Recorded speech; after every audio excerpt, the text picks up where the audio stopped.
Hey everyone, sorry about being muted for 50 seconds. So let me repeat myself. My name is Apostle Eddin, and today I'm going to be hosting a different kind of stream where I discuss with the viewers if they'd like to call in or comment their thoughts about a video that I premiered. And the point is to have these discussions where people can see them because it's kind of time consuming and not feasible to have these discussions in the comments, and it doesn't give people a chance to witness the back and forth. So if you'd like to join, I posted a link and I will post it again in the live chat. I already have two people in the waiting room, and I will give a summary of the video in case you don't want to watch it. However, I suggest that you do go right now and watch it because I will be giving spoilers here. So, the summary of the video is I talk about a miracle that is supposedly an Islamic miracle, or that's how I pose it. It's a story, it's not a claim that apologists or preachers use to prove Islam, at least not in this particular story. It's a story that I actually came across in a book that's not Islamic, and I adapted it to make it look like an Islamic miracle. And the point of that's the plot twist. However, I go further talking about that. That's not the whole video. And the point of that twist is to get you to think about it from two different points of view, regardless of whether you are a Muslim or not. Because I know that as an ex-Muslim, had I heard this story from a Muslim source, I would have been more suspicious about it than I would have the way that I came across it. But I talk about that in the video as well. And I also touch on a topic that I think is not discussed enough, the topic of probability in miracles. And I use an example of a verse and how likely it would be to notice the verse that is relevant to you in your life in this moment. And I demonstrate that it's actually more likely than you think when you put it in the context of 1 point however many billion Muslims. And same applies to other religions as well. Unlikely things are more likely to happen than you think when the numbers are that huge.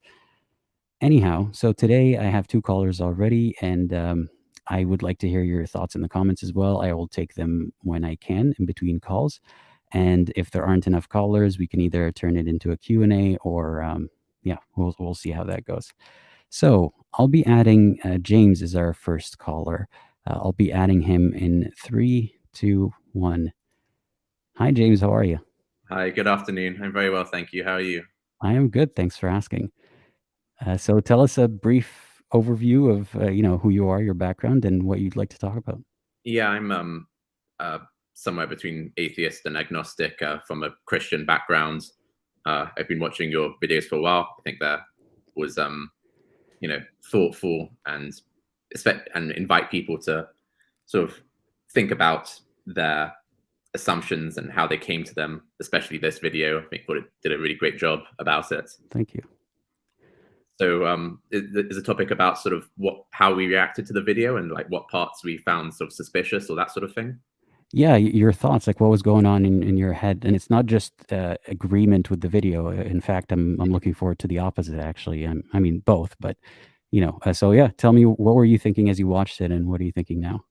Yeah. So when I was watching it, I thought my first thought when I was hearing about Fadi kind of sort of coming across these verses that so directly sort of linked to his current circumstance, kind of I thought, well, people have a tendency to remember things in a way that is sort of relevant to them. And so it could easily be that kind of he remembers it this way and he's not sort of remembering the less relevant verses that he might have kind of seen at as well. So I kind of thought about it like in terms of confirmation bias and that kind of thing. So I didn't sort of take it at face value that literally the very first words his eyes landed upon were sort of "be good to your parents," and that was the first time he had opened the Quran in like 6 months or something. I thought probably he'd maybe been opening the Quran sort of every day or every couple of days and had been looking at bits and pieces, and then just on one particular occasion he was feeling sort of quite emotional, and at that time he kind of because he was thinking about his parents anyway, he kind of picks out that verse about the parents because it was already on his mind, that kind of thing. Yeah. I mean, it could have been also that he just landed on it while not thinking about his parents. That too, but you're right. You're more likely to notice or retain that bit that's more relevant to you. And I had also mentioned how even if it wasn't the first verse that he read, even if he had noticed the words around it, right, or he read the whole page and then he arrived at that verse, that would still be considered that miraculous to him, right? Because what are the chances that I land on this page? So the goalposts will keep shifting for what defines, what a miracle is. So yeah, I agree with that. Well, let me ask you something. Did you hear such stories as a Christian, and what did you think about them back then? Well, I think I've heard people kind of give their own personal accounts of, how something miraculous has happened in their lives, and it would be following a pretty similar pattern of maybe I was like, I was in some sort of tricky situation, and I thought about God, and I received a sort of sign that's kind of sort of ambiguous, but it's the kind of thing that is pretty similar to that story, and it's the kind of thing that it reminded me a bit your video of Anthony Magnabosco's kind of street epistemology, in terms Mhm. of the type of things about that people think about, like coincidences and sort of fate and karma and that kind of thing. Yeah, I did come across those videos, street epistemology videos, and to be honest, I'm a little jealous of his skill at doing it. Uh, I didn't consciously choose to emulate the way that he handles these conversations, but I find myself, learning from that. Well, I don't. Yeah, I mean, I think kind of different people have different approaches that appeal to sort of slightly different audiences, and so yeah, it's good to have like a variety of approaches kind of going on Yeah. from different people. Well, I don't think I have much else to sort of disagree with. So, like, can I ask about one other sort of unrelated thing? Sure. Yeah. Before I go to the next caller. Yeah. Yeah, Yeah. like it strikes me that like Hassan Radwan's videos are really, really good and effective, and yet their view count kind of isn't as low as I'd like them to be. So I know if You mean yeah, isn't as high as you'd like oh, them to sorry, be? isn't as Yeah. high. So yeah, like I just kind of imagine that if somehow his videos went viral or his channel went viral, that it would just be super effective. Like it would be like Pokemon where like sort of a super effective attack or something. But I know. Do you think there's a way to kind of like boost that or that kind of thing? Okay. So a couple of things come to mind. First of all, I'm working on that myself, right? Like I think not that I'm comparing my videos to Hassan Rodwan. That's not what I mean, but I'm trying to find a way to reach a bigger audience without resorting to the things that would generally get you a bigger audience. It's not about how much sense you make or your approach per se. It's sometimes it's just about controversy or shock value, and that's what works. And it's not even that I'm trying to do both, but uh, I'm trying to find ways to make it interesting and entertaining without selling out in that sense. Mm. Um, I don't know what the answer to that is yet, but I'm really working on it.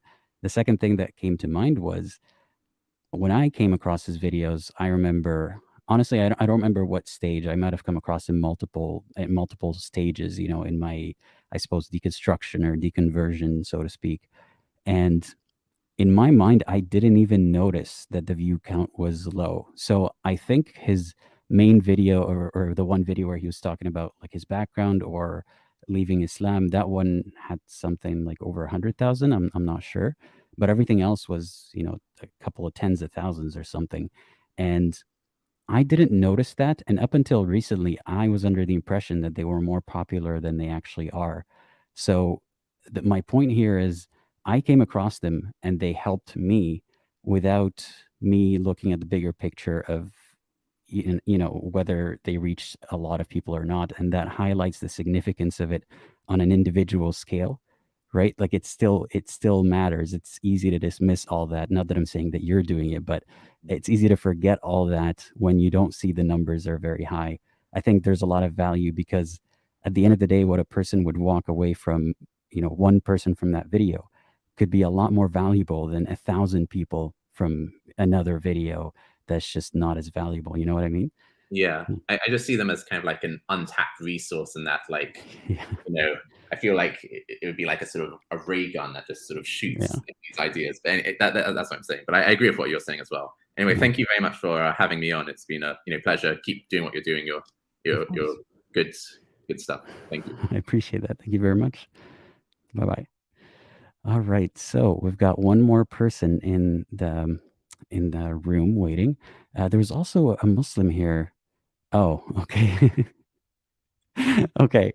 So I'm not going to highlight, I don't even know if I can highlight that, but there's a comment in the back in the private chat from a guy called Abdullah Al Halim. I was excited when I saw his name pop up in the chat here. Well, not in the chat, I mean in the back room, because I thought there's a Muslim I can add to the conversation. But there's a lot of insults, and it's just like a wall of insults I didn't notice. Anyhow, so I'm not so disappointed that they left. Now I'm going to add Azri next. Azri, I'm adding you in 3, 2, 1. Hey, how's Hello? it going? Yeah, fine, thanks. How about you? I'm good, thanks. It's kind of windy around you. Windy? Yeah. For me, it's rainy.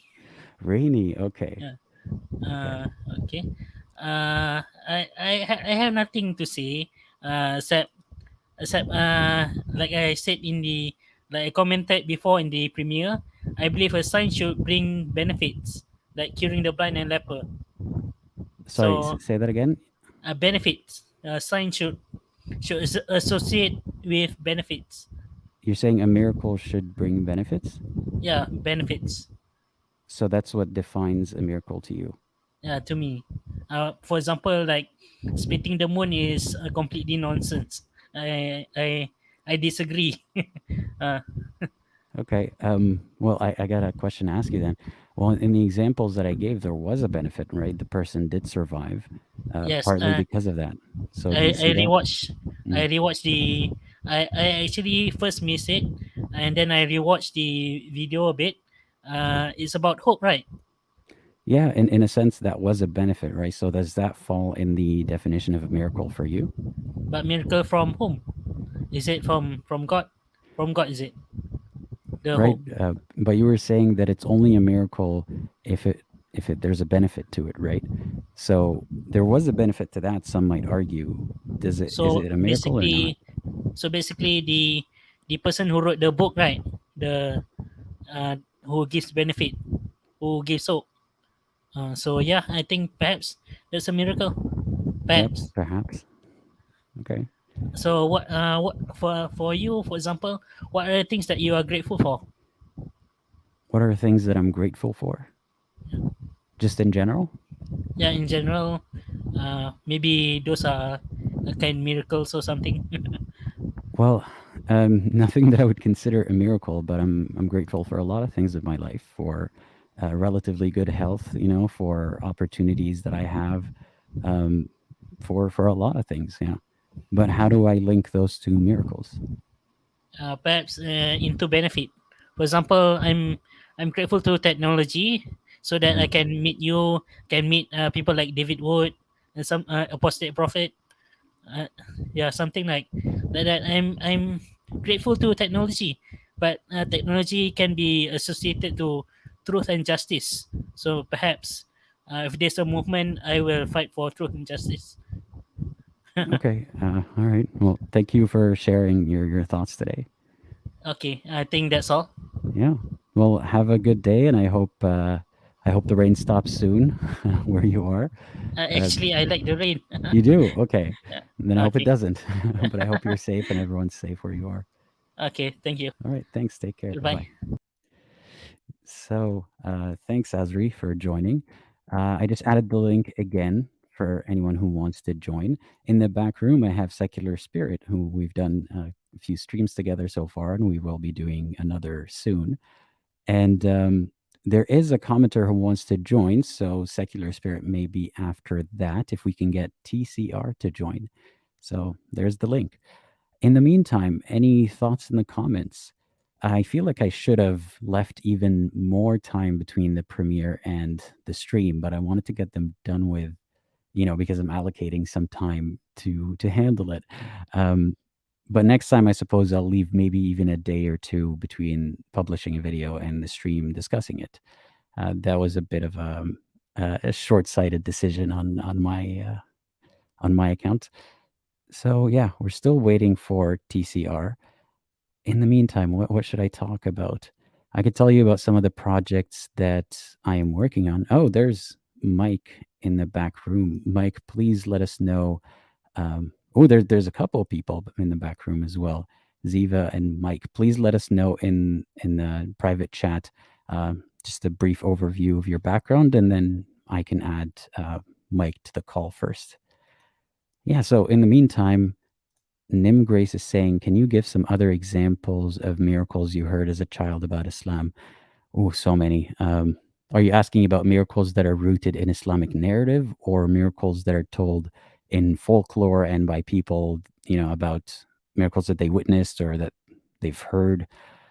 If it's the latter, I can give you one example of it. I vaguely recall it at this point, but it was a religion/Arabic teacher of ours who told us that he had a period of time where he was staying alone. I don't remember the specifics of why his parents weren't around or something.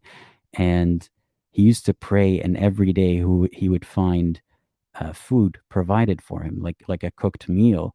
And he thought it was one of the neighbors or somebody doing that to help him out while his parents were away, or something like that.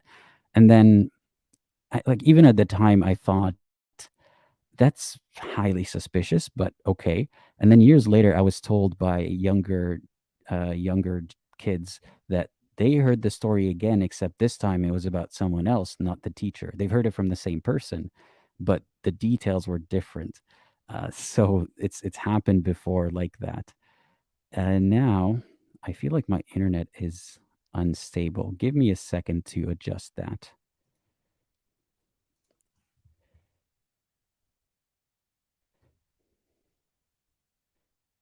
Right. Hopefully we are back. So I'll be taking Ziva next, since Mike hasn't yet answered in the private chat. Ziva, I am adding you in a few seconds. If you're ready, please let me know. And in the meantime, I'll let you guys know about some of the projects that I'm working on. So the topic of miracles, can everybody hear me okay, by the way? The topic of miracles I found interesting lately, and everybody keeps asking me to talk about it and debunk this miracle and that prophecy. And there's simply not enough time in the day to go through all of them. And there's already more than enough content about all of this already being spoken about, like miracles, like how did the Quran predict embryology, which it's already been proven the Quran didn't predict anything, and also that's not what defines a miracle, and so on.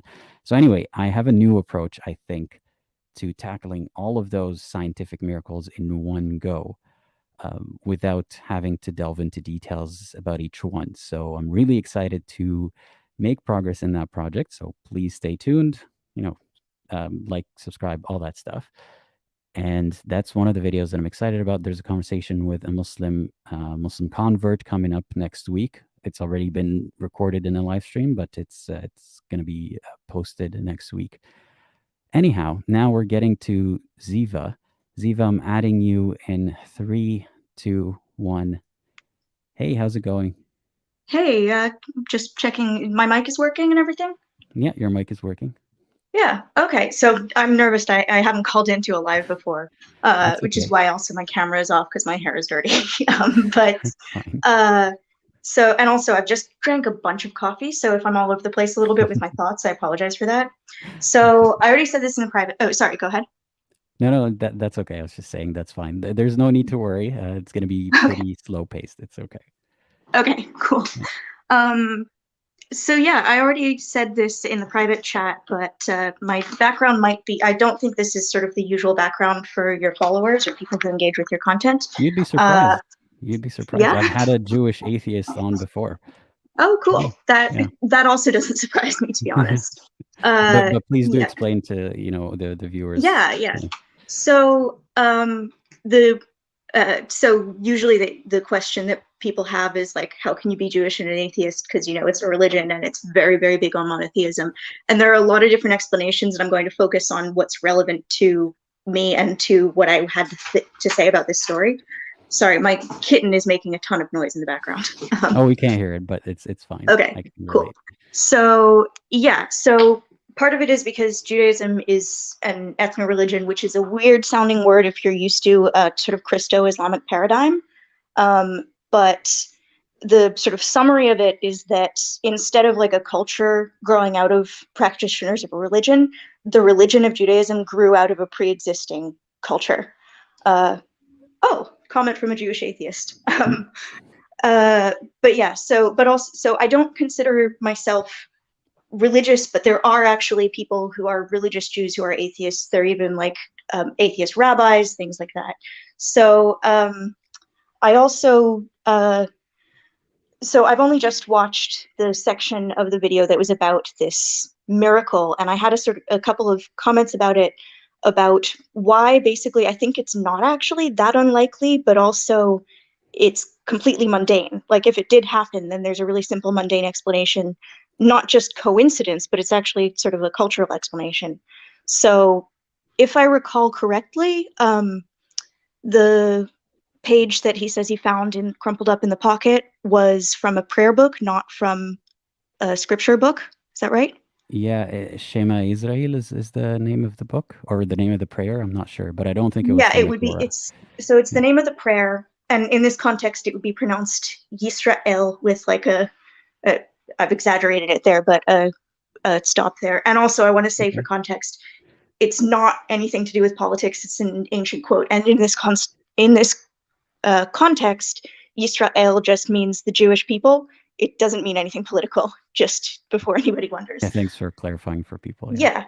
So Shema Yisrael is the most significant prayer in Judaism. So a prayer book, so why I thought to myself it's probably not that unlikely is, first of all, a prayer book is nowhere near as long as an actual book of scripture.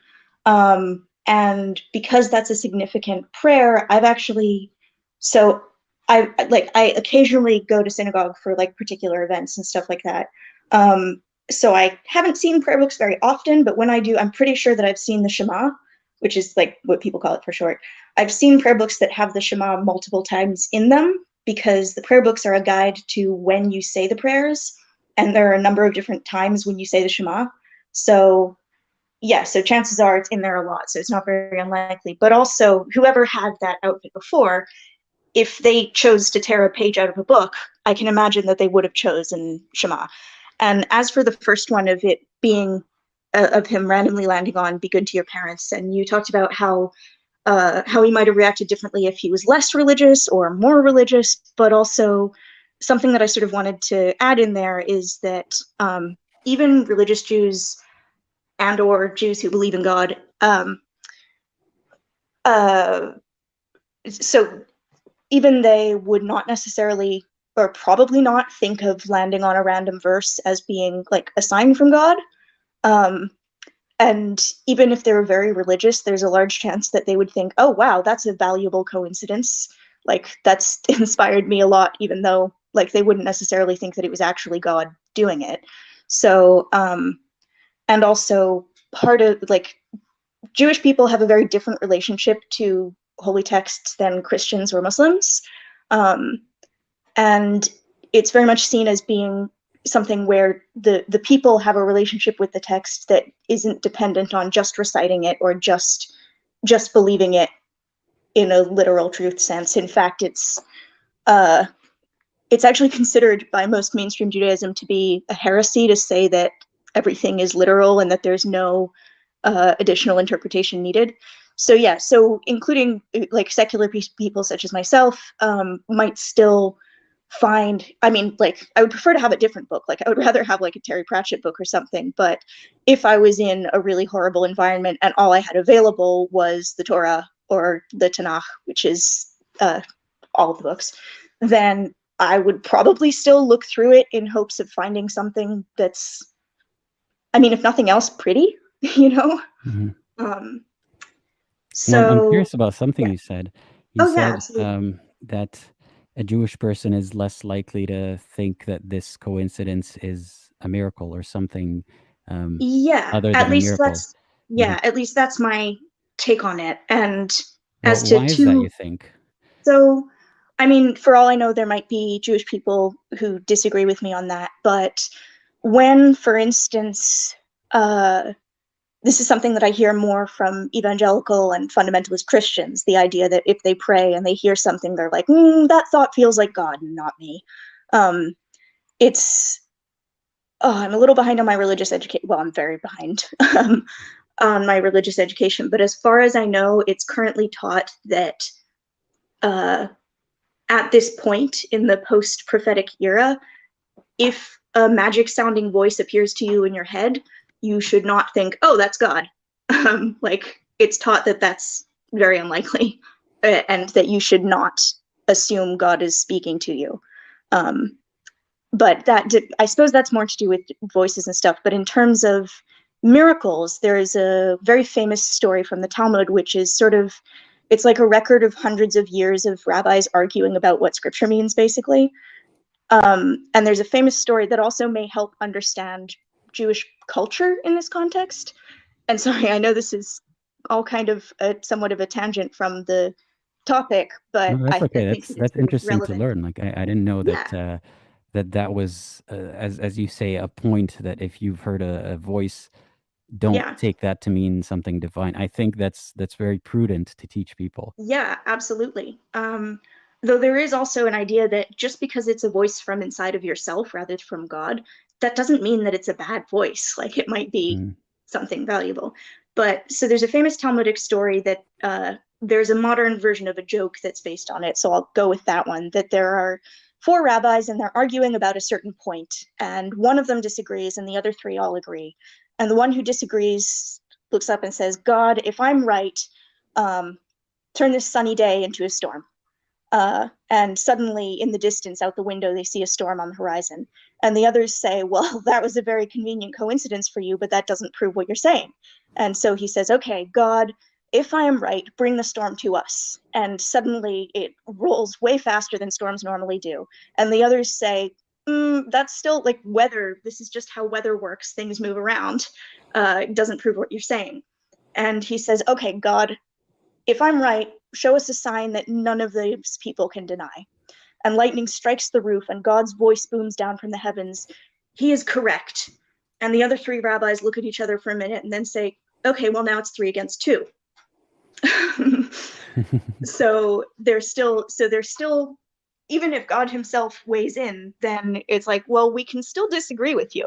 So in that case, I mean, it's a funny story regardless, but I'm not very good at telling it. But yeah, even hundreds, or I think it would be well over 1,000 years ago that this story was written, there were still very religious men saying, just because something, like in the original version, it's like a tree uproots itself and jumps 10 feet away, and like a river goes the other way. So like pretty miraculous events. And they're all still like, yeah, that still doesn't prove what you're saying.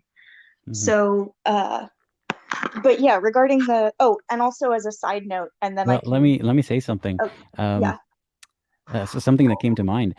yeah, I feel like part of the fear in disagreement from certain religions or certain groups is that if you disagree, you might be sent to hell. So do you yeah. think that that's a factor? Well, Judaism doesn't have that. Mhm. Oh, that's what I'm saying. Do It's, you think that the lack of that threat oh of yeah, hell? definitely, absolutely. There are, I won't go into all of the different views on the afterlife, but it's very unusual for people to believe in eternal damnation. It's funny because people use the term Judeo-Christian a lot, and usually what they're talking about is just Christian, but I find myself using the term Christo-Islamic a lot. And I the haven't heard idea of that term eternal damnation. before, but I've heard the former. Yeah. Well, I've only found like a couple of other people using the term, but I think it's more accurate. And of course, not all forms of Christianity will say this, but the idea that you could be eternally punished is mostly a Christo-Islamic idea.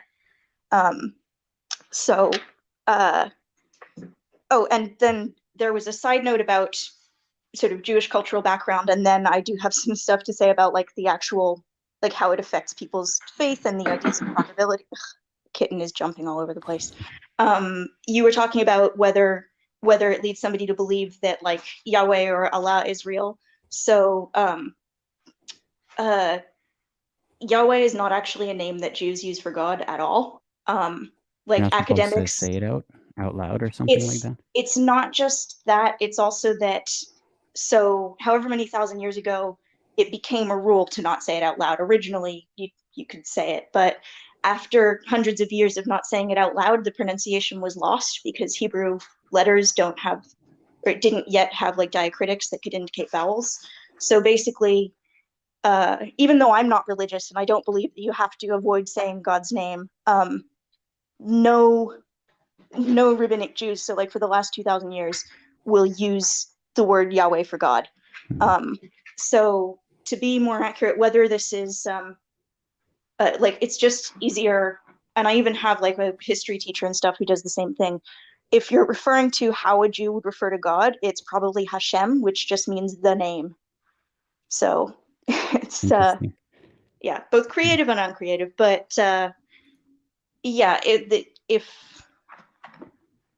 yeah, so if you want to represent what the God that a Jew would believe in as opposed to a Christian or a Muslim, then Hashem is a safer bet. Okay. Yeah, thanks for telling us that. Yeah, and it's like, I mean, as an atheist and stuff, I don't believe that you like have to not say God's name. It's just that, well, first of all, like I said, we don't really know for sure, but also a lot of the time, like, I don't think it's inherently anti-religious or anti-Semitic to say Yahweh if you think that that's like the God you're talking about, but also a lot of the time people who are deliberately trying to harass Jews will just be like Yahweh, Yahweh, Yahweh, just to sort of piss them off. So like, we know that people aren't necessarily doing that, but it's like, oh God, what else are you going to say? Yeah, interesting. Yeah. I mean, anyway, so if I wouldn't purposely say it to piss anyone off per se. Oh, for sure. And I'm sure, like, no, I'm not saying that you're accusing me of this or anything, but yeah, Oh, I'm no, sure that absolutely usually not. people, like, they know what the intention is.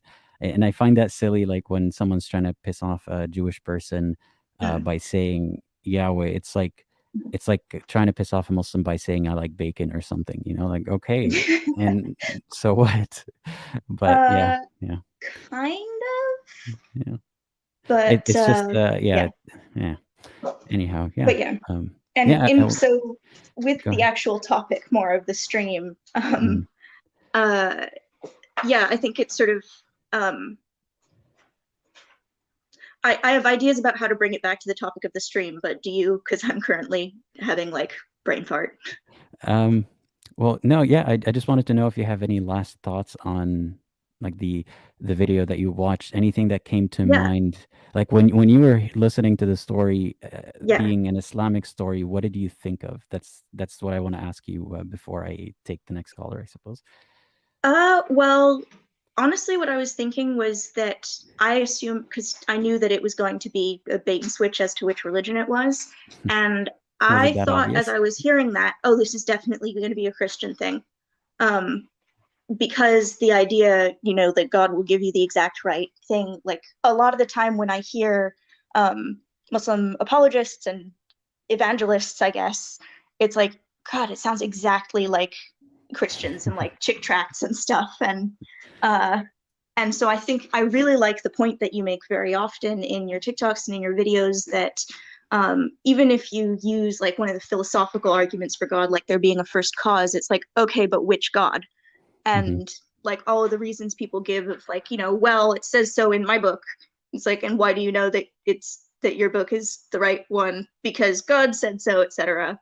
So I think that it really did highlight the the fact that people will use the exact same argument to make a point towards a completely different religion, well, not completely, they're very related, but to make it towards a different religion. And I really appreciate that in a non-hostile way, because a lot of the time when you see, it's usually male American atheists who come from a Christian background, they'll make the same points, but in an unnecessarily hostile way.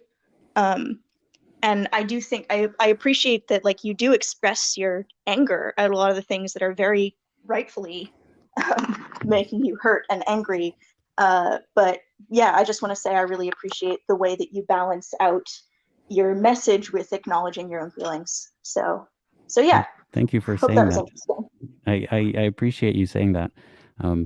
Because I always want to know how it's perceived, not because I want to cater to people's perceptions or how I want them to Yeah, be for per sure. se, but it's always important to get feedback. And often I hear the negative side of it, which is that I am dismissive and rude and angry and lashing out and all the same stuff that we hear about, all atheists all the time from Yeah, I think multiple that's just religions. projecting that onto you, honestly. Like, people are projecting their own feelings onto you in that respect. Possibly, yeah. But yeah, it is very valuable. And actually, as a final sort of bit of contextual interest that may interest you in terms of how different people find your content, I'm already interested in theology and religious studies and stuff, despite not being religious. But a while ago, I was dating an ex-Muslim woman, and I was interested in, like, she told me a lot about her perspective and experiences, but I was interested in hearing more from other ex-Muslims and stuff to better understand some of the things she might have gone through. So that's another thing to add to the list of how people have found your content, I guess. That's interesting. Yeah, it's a scenario that I just, not that I wouldn't have expected, I just didn't think of. So yeah, thanks for sharing that. Yeah. Yeah. Okay, well, thanks for having me on, and thanks for putting up with, like, the talking a mile a minute thing. No, that was very, you fit more information in less time, so I appreciate it. Yeah. Yeah. Yeah. Ironically, people have told me for this reason that I should be a rabbi. It's like, I don't even speak Hebrew and I don't believe in God. And they're like, what does that matter? Yeah. So yeah, Thank you again right. for Thanks very joining. much. I hope that the next person coming on, yeah, good luck to the next person coming on. Thanks. All right. We'll talk to you later. Or Okay. see you around. Bye-bye. All right. I am going to be adding Mike in a few seconds. Not to spoil it, but Mike is a Muslim or someone from a Muslim background. So, Mike, I'm adding you in 3, 2, 1. Hey, how's it going, Mike? Hey, it's going great. Is my voice clear? Yes, it sounds good. Yeah. So yeah, as I have written, I'm kind of in between being atheist, agnostic, or yeah, in the line of being a Muslim.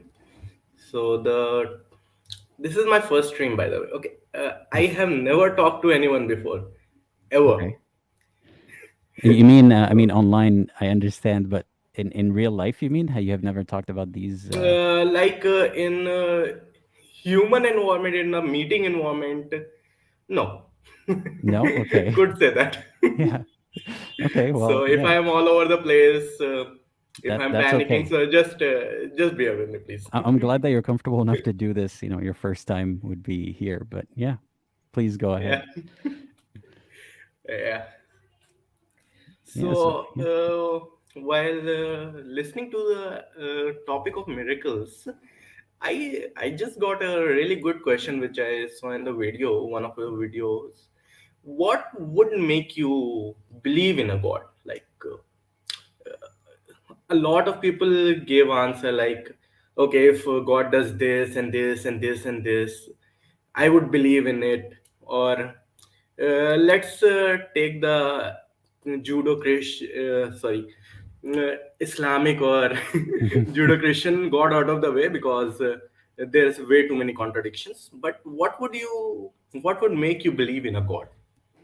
That's a very good question, and I've asked this myself to myself and to other people as a Muslim and as an ex-Muslim.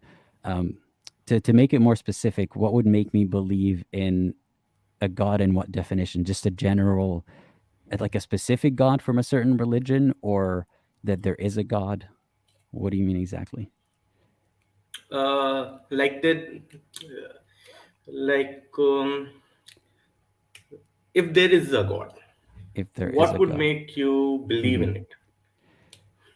That it is a very good question, and I think I'm borrowing part of the answer from somewhere else. I don't remember where I heard it, but part of the answer is God. That God would know would what would convince me. You know what I mean? Because I am merely a human, and I don't know how I'm going to be thinking in the future as well, right? So I'd like to know from that God, what do you think? How do you think my brain works? You created my brain. You know how it works.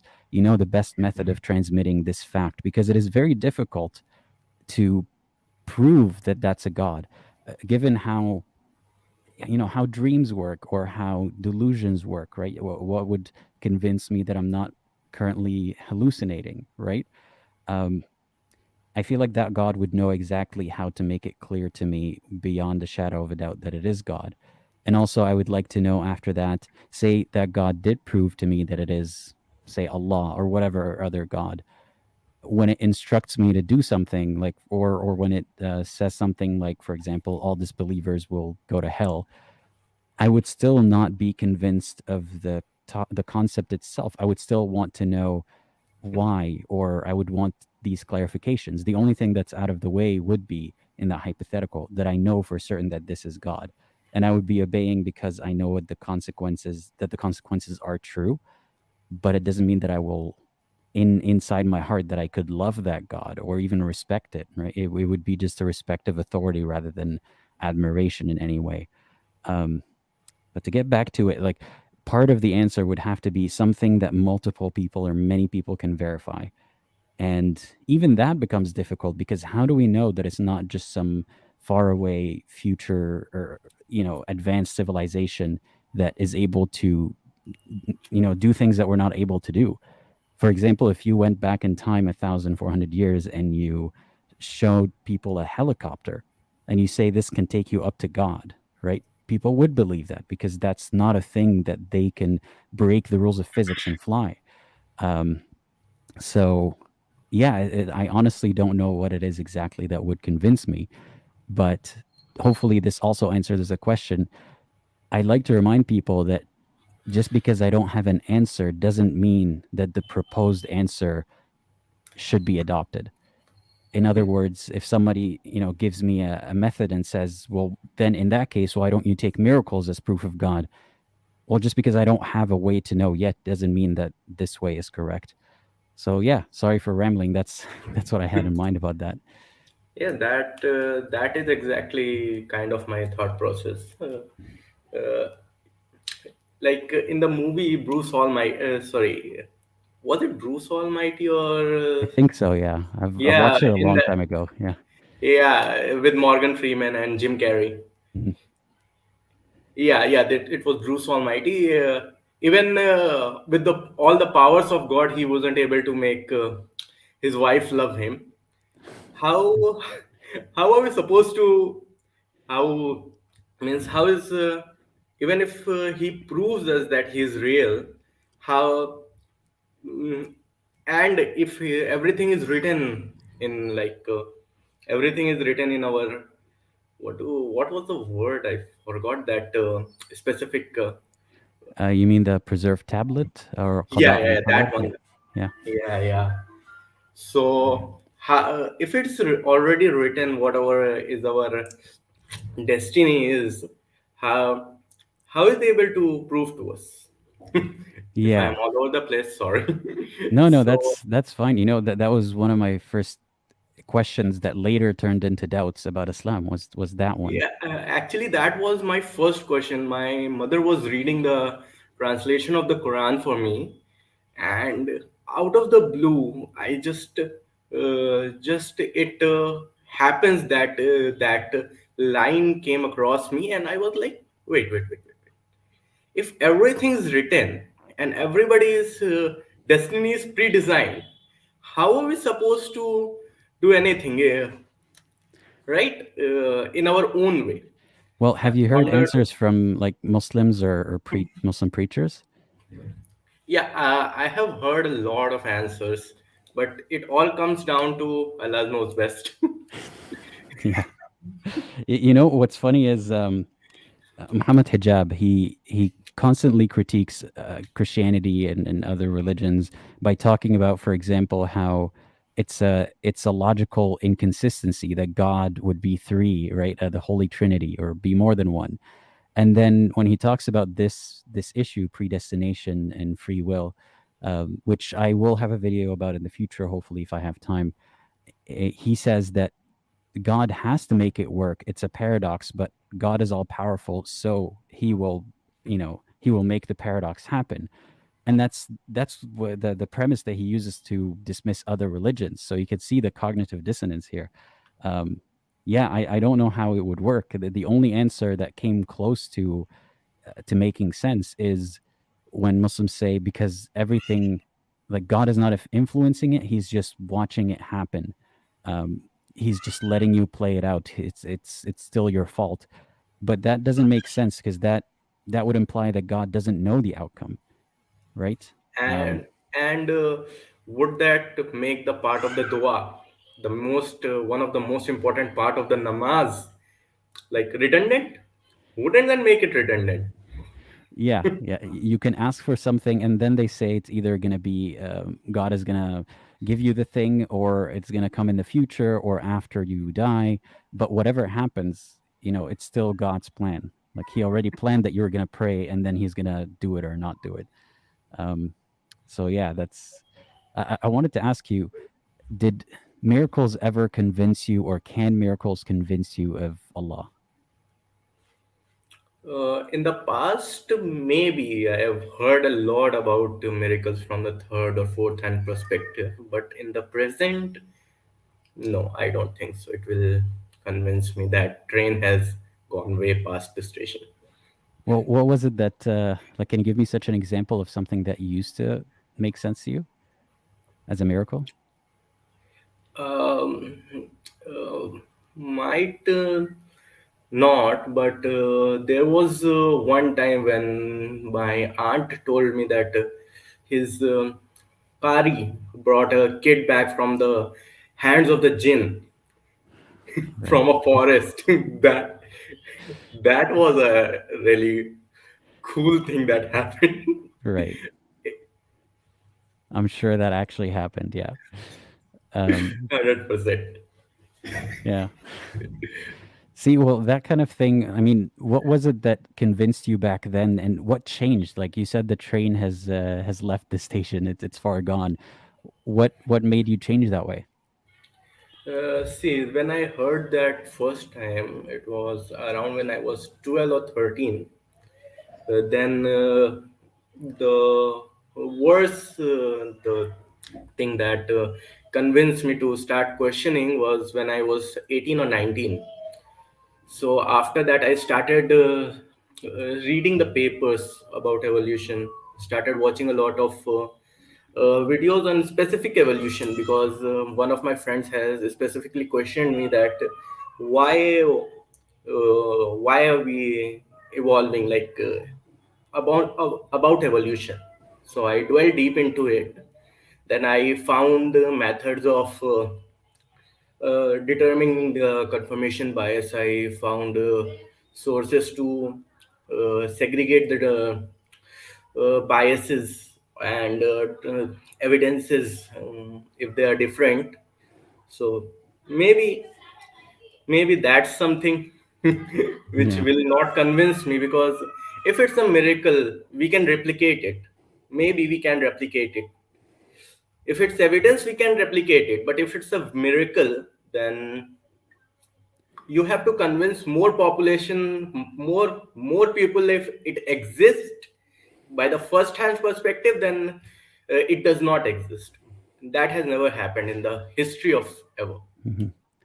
That's a very good point. That, let's say something is a miracle and it's somehow, hypothetically, it does convince anyone, right? Something is just so miraculous, it absolutely, somehow, that means that it is God. Though I can't find a way to make that happen.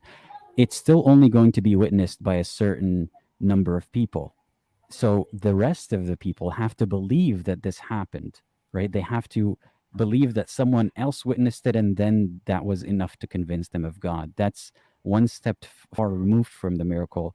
So then the use of it as a proof for the whole religion for everybody is gone. Like when people say scientific miracles, which is a topic I'll get into in the future, let's just presume that that is true somehow. Then for 1,300 plus years, all those people didn't have scientific miracles to convince them of Islam because they didn't know the science, right? So no preachers were saying, look at these scientific miracles. So what were those people convinced of? There should be enough evidence or proof that you don't need multiple and all of it is weak on its own, right? That's my thoughts on it. Even if a miracle has been proven, it does not prove the whole concept. Yeah, that's a whole other problem. Yeah, I'm just presuming that somehow a miracle would prove the religion, which still hasn't worked. It hasn't made sense. And yes, that's a good question. I'm not. Krista says I'm not even sure what a miracle means, though. What would you define as a miracle, Mike? What would I define as a miracle? I mean, see, anything which is supernatural. Hey, there's Abu in the back. I like your cat a lot. Thank you. Yeah, Apu is he's always around.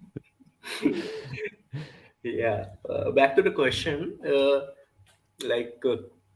What would make me believe? What would make a miracle? Anything you said supernatural, right? Yeah, anything supernatural which is experienced by at least 80% of the population on the first-hand basis might consider itself a miracle. Well, let me ask this then. I don't know, 500 years ago, if you asked, can you get 400 people to fly at the same time together? No, is that natural? No, it's not natural. But now you can get in a large plane and you have 400 plus people all like traveling at an insane speed at 40,000 plus feet above the air, above the ground. That's not natural, right? But it's not a miracle. Yeah, it's not a miracle because we can deduce it to its most basic component of a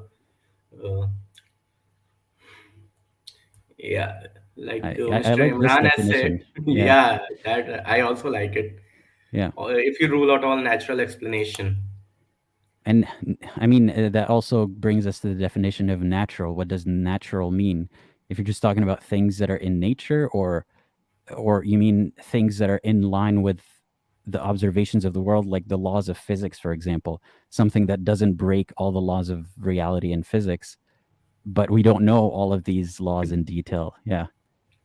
Yeah, that's why I don't understand. It's a really good concept at the end because we don't understand it, but we don't associate it with anything. We are open to the interpretation. Right. Like, take your example, 400 people, if we tell them 500 years ago that people could fly, for them it was ununderstandable. For them, they would have said maybe it's God, but for us, someone would have said, I don't know, but I am open to interpretation. Mm-hmm. After that, in 1910, they have discovered the airplane, and then we have gone point by point after that, and now we understand the concept of flight. And not only that, but we understand that we are capable of so much more than we used to before. Like the progress that people made in the last few hundred years is incredible compared to the progress that people made over thousands of years collectively. So to them, it was impossible to see that in the future we could be able to do something like that. But now we can speculate if we see something incredible, it's not unreasonable to say, like, for example, UFOs, right? There have been accounts of UFOs where actual people in the American military have observed things flying at speeds that no airplane can do. And I don't know if that means that aliens exist, but one plausible explanation is that this is a technology that either some people have found or achieved but haven't shared it with the rest of the world, or another civilization in another part of the universe has found and achieved. But it is plausible for us to presume this for the time being till we find out. But if you said, 1,000 years ago, they don't even have the concept of technology that would cause you to fly. So that's what's causing the skepticism in miracles today. Yeah, I agree with you on that part. Yeah. Well, you said you were between agnosticism or atheism and Islam. What is the one thing, or what are the things that are still keeping you suspicious and on the side of Islam? Like suspicious of agnosticism or atheism or something? From the logical point of view, maybe nothing. But from the emotional and family perspective, maybe. Yeah. It all boils down to the human tendency for empathy. Right. Okay. It's interesting that you're very aware of it, right? You are consciously saying what that thing is. So I find that interesting, because usually people, I guess, when you're more on the side of faith and less on the side of skepticism, you're not even sure what it is, that's making you believe. But once you think about these factors, you're more likely to be on the side of skepticism or disbelief, I guess. Yeah. Well, thank you for joining us today. Is there anything else that you wanted to mention? Just your comment on that Myth Vision video about Ali Dawah versus apostate prophet. That video was downright hilarious. It was. Yeah. And I haven't even watched, I haven't sat down and watched it. I've seen some clips, and I feel like I'm not missing out on much by not watching it. So that's going to be my stance on it. Yeah. Yeah. The comment was your comment was, I guess, the bar was in the floor and he dug up under it. That reminds me of a Tumblr post. So, the comment was, the bar was so low that it was practically a tripping hazard in the hell, and here you were limbo dancing with the devil. That's funnier. Yeah. I have low expectations now. I mean, I've always had low expectations for someone like that. It's like his character is on full display. Like, none of this is secret. Someone like Muhammad Hijab surprises me every now and then, because he seems to carry himself sometimes in a more intellectual, civilized looking manner, and then you realize what's underneath and you're like, oh, okay, I didn't realize that. But now it's extending to da'wah people. Not that they're uncivilized, but more like that I realized there's little underlying logic there. I thought that there was something I was missing out on. No, it turns out they're just completely not what I thought. But yeah, anyway, thanks for sharing that one too. Yeah, well, thanks for calling, Mike, and I hope you have a good rest of your day. Yeah, it's around 12 p.m. here, so yeah, I'll have the rest of my night. Thank you very much. Yeah. All right. Well, take care. Talk to you later. Yeah, you too. Bye-bye. All right. So we got a couple of people in the back. If you're in the back room, please let me know what it is that, your religious background or lack thereof, and just a brief overview of what you'd like to talk about. So next, I'm taking Rude Grass. I'm adding you in 3, 2, 1. Hey, how's it going, Rude? Oh, hi, Aladdin. Thanks for bringing me on. It's my first time here as well. It's just so similar with Mike, so welcome. Yeah. Thank you. I really liked your video, how you brought about your point, I guess. So that was really nice. Yeah. Okay, so let's cut straight to the chase. So towards the end, so you said the first story about Fazly, and then you revealed to us that you actually lied, and then you actually said it was about Viktor Frankl. That's the guy's name, yeah? Hmm. Correct. Yeah, okay. One of the things that you said when you asked us about the freelance midpoint, I took note of it, to be honest. So the first story, you kind of just gave us like an arbitrary fascist regime with some guy, and he told us we won't tell him his real name, but we'll give him a name, Fali. And then the next time you gave us an actual thing that happened in history with a guy with an actual name. So I think you failed to mention that also could have played a part in how I felt about both of the stories. I would have felt more skeptical of the first one because you're more likely to lie about it. I mean, it's a fair assumption to say you're more likely to lie about it because if you make up a guy, anyone can make up a fake business and say, "Oh, I run this business of Rootgrass Incorporated" or whatever. Yeah. So I think that's one of the things you failed to mention. That's a fantastic point. I did not think about that. I should have mentioned that. But I feel like, not to negate your point at all, yeah, I should have said that, of course, citing somebody somebody who wrote down something is going to give it more credibility. But people will still be skeptical. I feel like someone who is a Muslim or from another religious background will still doubt that the events happened, even though they were written down. That's another layer of doubt there, skepticism there. But you're right. Yeah, the more arbitrary, vague kind of story it is, the easier it is to slip in some details that not even the person is giving as a first-hand account. So yeah, that's a really good point. But Yeah, the problem is, like, we see it all the time and people fall for it, unfortunately. Yeah, that is right. It's yeah. You said about sorry, let me remember. Hold on. That's No, while you're thinking about it, take your time. I just wanted to give a shout out to Music Guy. Thank you for the super chat. And yeah, pointing out the sleeping kitty in the back. Well, here. Oh yeah. What do you call that one on streams? So that one is a poo. A poo like the monkey from Aladdin. Okay. Yeah. See, there's a lot of irony there. Yeah. I like puns. Oh yeah. So you talked about how there's still like you won't play like there's still people can still be skeptical about it whether or not you give it a real name or not. I think you also mentioned something about confirmation bias in your video.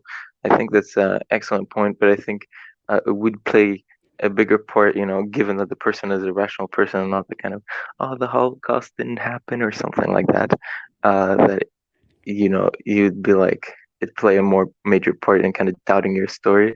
So I think that's one of the flaws when telling your story. And personally, me, I was as much more skeptical of the first story of the Fadi guy than I was with, Viktor Frankl, because obviously the Holocaust, well, I can't say for sure I wasn't there, but it happened. So you're saying yeah. the legitimacy of the event itself, that makes one less skeptical of the rest of the story, right? Yeah, that's basically it. Yeah. Yeah, no, that's a good point. I even mentioned how I was more skeptical of the first one because of it being an Islamic miracle or so-called miracle. Yeah, that's the same here. Yeah, maybe I should have thought of the story. Well, I was trying to keep it as similar as possible without, while also changing details. But I don't know how else, like off the top of my head, I don't know how else I could have made it related to, maybe I would have mentioned a specific war or something like that. That's what I should have done. Yeah, but no, I think your storytelling was really good apart from that. But Thanks. yeah, I was kind of Yeah. yeah, I also watched the rest of your video. That was pretty good, to be honest, with how you're arguing about miracles. It's very, especially towards when I left my faith, I think it was very difficult to argue against, the scientific miracles of everything. Even though I read it and it was there, it's like right there. There was this, for example, this one verse which very clearly states, I forgot the reference about the splitting of the seas, where it says they didn't mix the two oceans, but it's like, yeah, well, it says that, but I don't know. It's just there's something not right about the entire thing as a whole.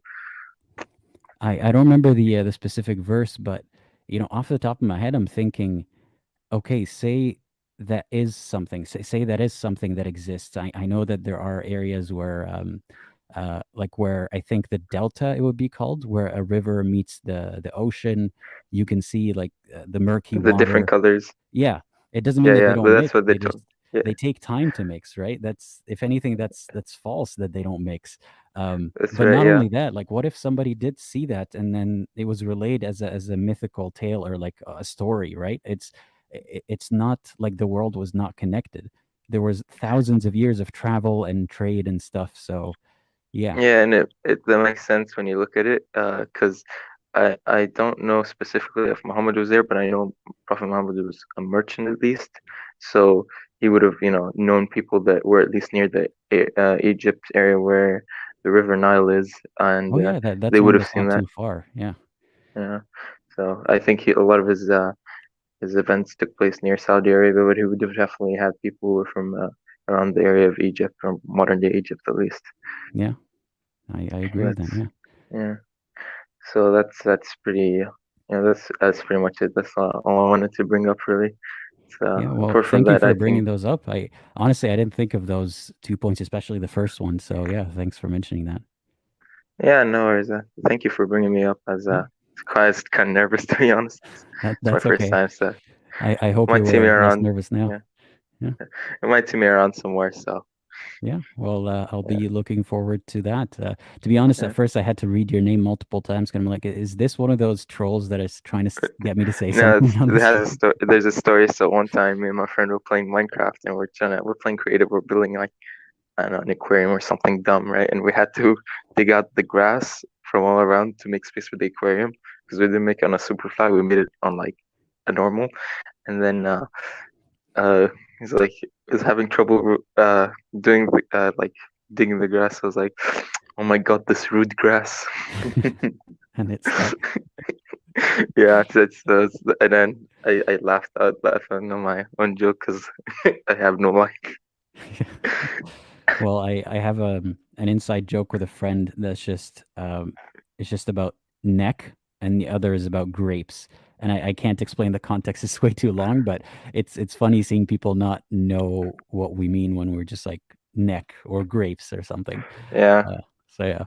Anyway, yeah, thanks for sharing that as well. no worries. Have a good day. Thanks, you as well. Bye bye. Bye bye. All right. So yeah, I'm reading some comments as I'm listening. Um, there's somebody called Aladdin's Mask. Is this that phase of my YouTube presence now that people are making accounts about me?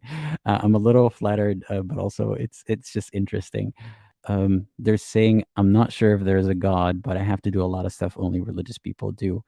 Yeah, I suppose just going through the motions, right? Because of where you are and the people around you.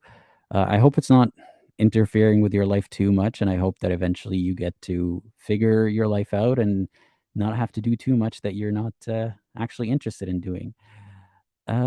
Christian Hijab is here, and I want to reassure her it's not going to be a very stressful stream. Hopefully, I'm going to add her in a few seconds. Christian Hijab and I met on TikTok, and we had a private chat before. Yeah, I'll just let her explain why she's called Christian Hijab. What does that mean? And yeah, you don't have to turn on the camera if you don't want to, by the way, just to let you know. So I'm adding you on in 3, 2, 1. Hey, Hello, Aladdin. how are you? It's been like a year now, maybe? Almost? Yeah, gosh, how's that much time gone by? Yeah. Oh, COVID, I guess. yeah, I got COVID right now. Oh, well, I hope you feel better. Oh, thank you. I know. So what a time to Yeah. do my first call in with you. Apparently, when we work with the refugee community here locally, and some of my favorite kids, they have a single mom, and so they got COVID, tested positive, and my mama self can't help but to still kiss foreheads and still give them hugs, and so this is the result of that. So Well, yeah. but I admit I wouldn't change it. But so yeah, not so as I said in the chat, I love how AP is so honest with his anxiety struggles. I know this is off topic. I'll get to topic hopefully. But how he's, he always impresses me that he has struggled with anxiety and yet he still does what he does. I just so admire that. So Yeah, he sorry, pretty openly shared that with me one time before a stream that we had. Yeah, he told me about that, and I appreciate that because it shows people that there's no shame in that. Even though people try to shame him for it, they make it seem like it's because of a deficiency in him that happened, or because he's unsure of himself or something. But it's good to let people know that others struggle with this. It's just that everybody thinks it's only them because no one's talking about it, right? Right. And when I was growing up, no one talked about it. And so I didn't understand what anxiety was, what's wrong with me. And so, of course, just I am an a Christian. anecdote to share. Like I myself do have, like, as a lot of people have anxiety to some extent or another, like whether it's diagnosed or actually getting in the way that much that it needs to be diagnosed is another topic. But regardless, though I do feel anxiety sometimes, I feel like in my streams, it dissolves away. It's like when my mind is busy, it doesn't have time to be anxious. So I hope the same thing, happens to him as he gets in the zone, and that's how it helps him. I hope. I'm just speculating at this point. Yeah. Well, anyway, tell us about yourself. Yeah, I was listening to how other people were calling for the first time. So I do like to face things that bring me fear. And so I was like, oh, I have COVID head. It's not a good time to have your first time be when you're, not feeling your best. But it just seemed like such a chill live. I was like, what better day to work on overcoming than today? So, I do want to challenge your beliefs, by the way. Just because you got COVID doesn't mean you get a pass. So just give you a heads up. and please, on another, if this is baby steps, on another day. Okay. Because I do want to. No, not specifically about Christianity, but I want to ask you about miracles and how you perceive them. But once you get your thoughts out, want to pass this opportunity up because of the topic. So I'm like, even though I don't feel my best, but I know you are very kind to people. Thank you. Even like you're so good with first timers. So I was like, and it's miracles, my favorite subject. So even if I fumble through this, I still want to try. Okay, well, please let us know. What did you think? So, because my faith, the reason I feel so convinced of my faith in Jesus is because of miracles. So, for example, and I would love your feedback, and we've talked privately, but like for your audience, some of my favorite family members are atheists and agnostic. And so I love how no one has to force their view on the other. And when, people can just love each other wherever they're at. And so, but, for anyone who's seen any of my content, I share the story of the first time going to Iraq. And as we had just talked about, I had always struggled with anxiety my whole life. And the bravest trip I took before going to Iraq, when ISIS still had control of Mosul, was the bravest trip before that was a cruise ship to Mexico on our honeymoon. And I literally brought blue anxiety flashcards with me that would say, "You are safe, breathe deep." So I was about the worst person in the world to attempt to go over there. But answered prayer is what solidifies for me my belief in Jesus. So for this in particular thing, I was like, Jesus, you cannot ask me to do that, to go over. I'm sorry, let me back up. We had a friend who at the time was headed over there when we were seeing what was happening to the Yazidi people. For those people who don't know, they were the main targets of ISIS. I mean, non-believers got it bad too, but nobody got it worse from ISIS than the Yazidi people. And people And just for context, to let people know, you were there trying to help those people, and you are a Christian, you're not a Muslim, but you wear a hijab in your in your videos and whatnot on TikTok, so that to hide your identity and also to make it unique, so that people are or kind of to highlight that role that you played and your interest in that topic. Is that correct?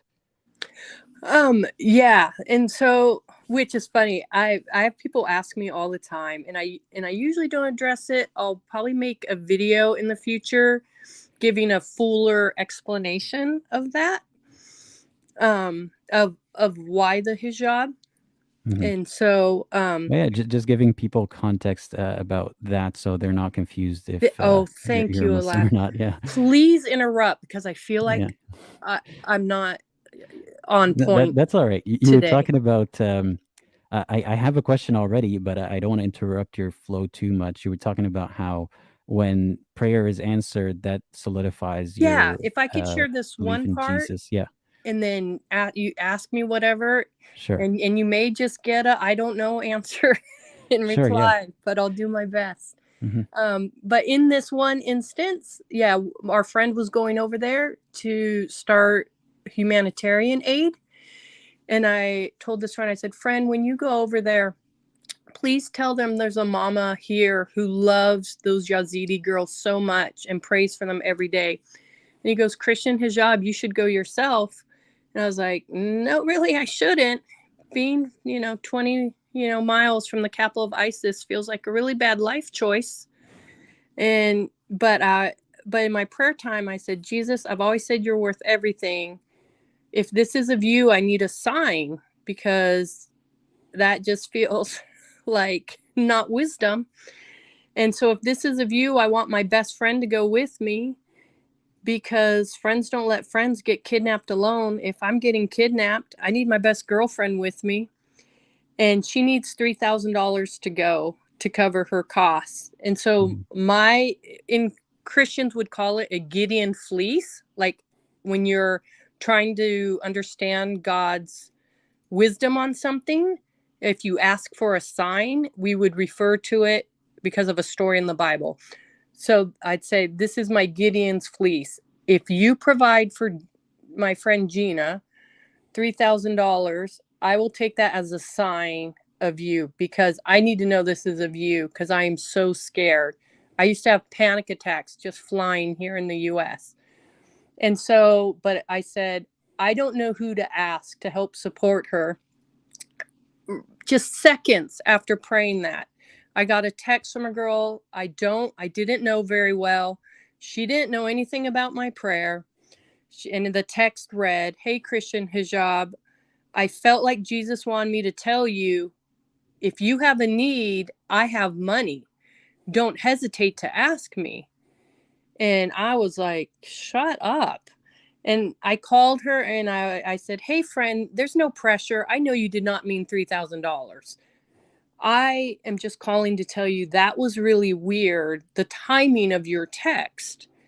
And she said, actually, I was just praying to Jesus and asked him, who do you want me to give your $3,000 tithe to? So I would like to write you a check for $3,000. And so that's how I had peace when we were flying over there. And I had peace when there was bombs going off. So to me, that's a legitimate miracle. And so I was just curious if you had any thoughts on that. Of course, I only have my word. So no, I'm gonna believe you. I'm gonna presume that you're telling the truth, right? And to clarify, you said, was it that you needed 3,000 and then you got an offer for 3,000 exactly? Yeah. Okay, both of them were 3,000. Yes, correct. Okay. Not gonna lie, that does make it more improbable, right? Like it's more of a unlikely that the number would even match. And presuming that nobody had communicated, like none of the people you talked to about $3,000 at any point, none of them would have communicated with anyone in the church or that person indirectly, right? Like that. Right. Honestly. So you're sure that there was no connection between this side and that side? Honestly, and that amount, 100% that amount. Okay. I'm just highlighting how it seems very unlikely, because you are right, because I don't want to dismiss that it's not unlikely, or it doesn't make people pause and think there must be something significant about it. However, I still disagree, and I'll explain my thoughts. Yeah. But before I get to that, I want to ask you on principle. You had mentioned how Jesus answering prayers solidifies your faith in Jesus, right? Yes. Does Jesus not answering prayers take away from your faith in Jesus? That's a really good question. I know we had talked privately that one time. There's some really bad things that I say, honestly, I don't understand. I can't explain, but I can't explain these other things either. And so it's because of these other experiences that help me hold on to the unexplainable. I'll just say it. I have a child with a chronic illness that is in so much pain on some days. Like a year ago, I wasn't even sure if she was going to take her life or not, and so I don't know the words. I say that I don't take the suffering lightly of others, of of people saying, how can there be a God? And I believe one of my family members, due to suffering, has become an atheist, but I'm probably not making sense. Sorry. Exactly. No, I just want to bring it back a little bit. It's not exactly about, like, when bad things happen, does that take away from your faith in Jesus? But it's more like even the benign things. So if you prayed for something, no matter how small, it doesn't have to be at the scale of this, $3,000 coincidence that is for a good cause and so on. If it was just, praying for small things and they happen, that would still increase your faith, right? To some extent. And I do have a lot of those little ones, but they seem, I mean, they're not going to move you as much as something that big or that significant or impactful, but you're still counting them to some degree or another. But the opposite way, even for the smaller things, right? For anything that you hoped or actually directly prayed for, and you're also less likely to pray for small things, right? You're usually more likely to pray for something huge, I would think. But do those take away from your faith at all when you pray for something big or small and it doesn't happen?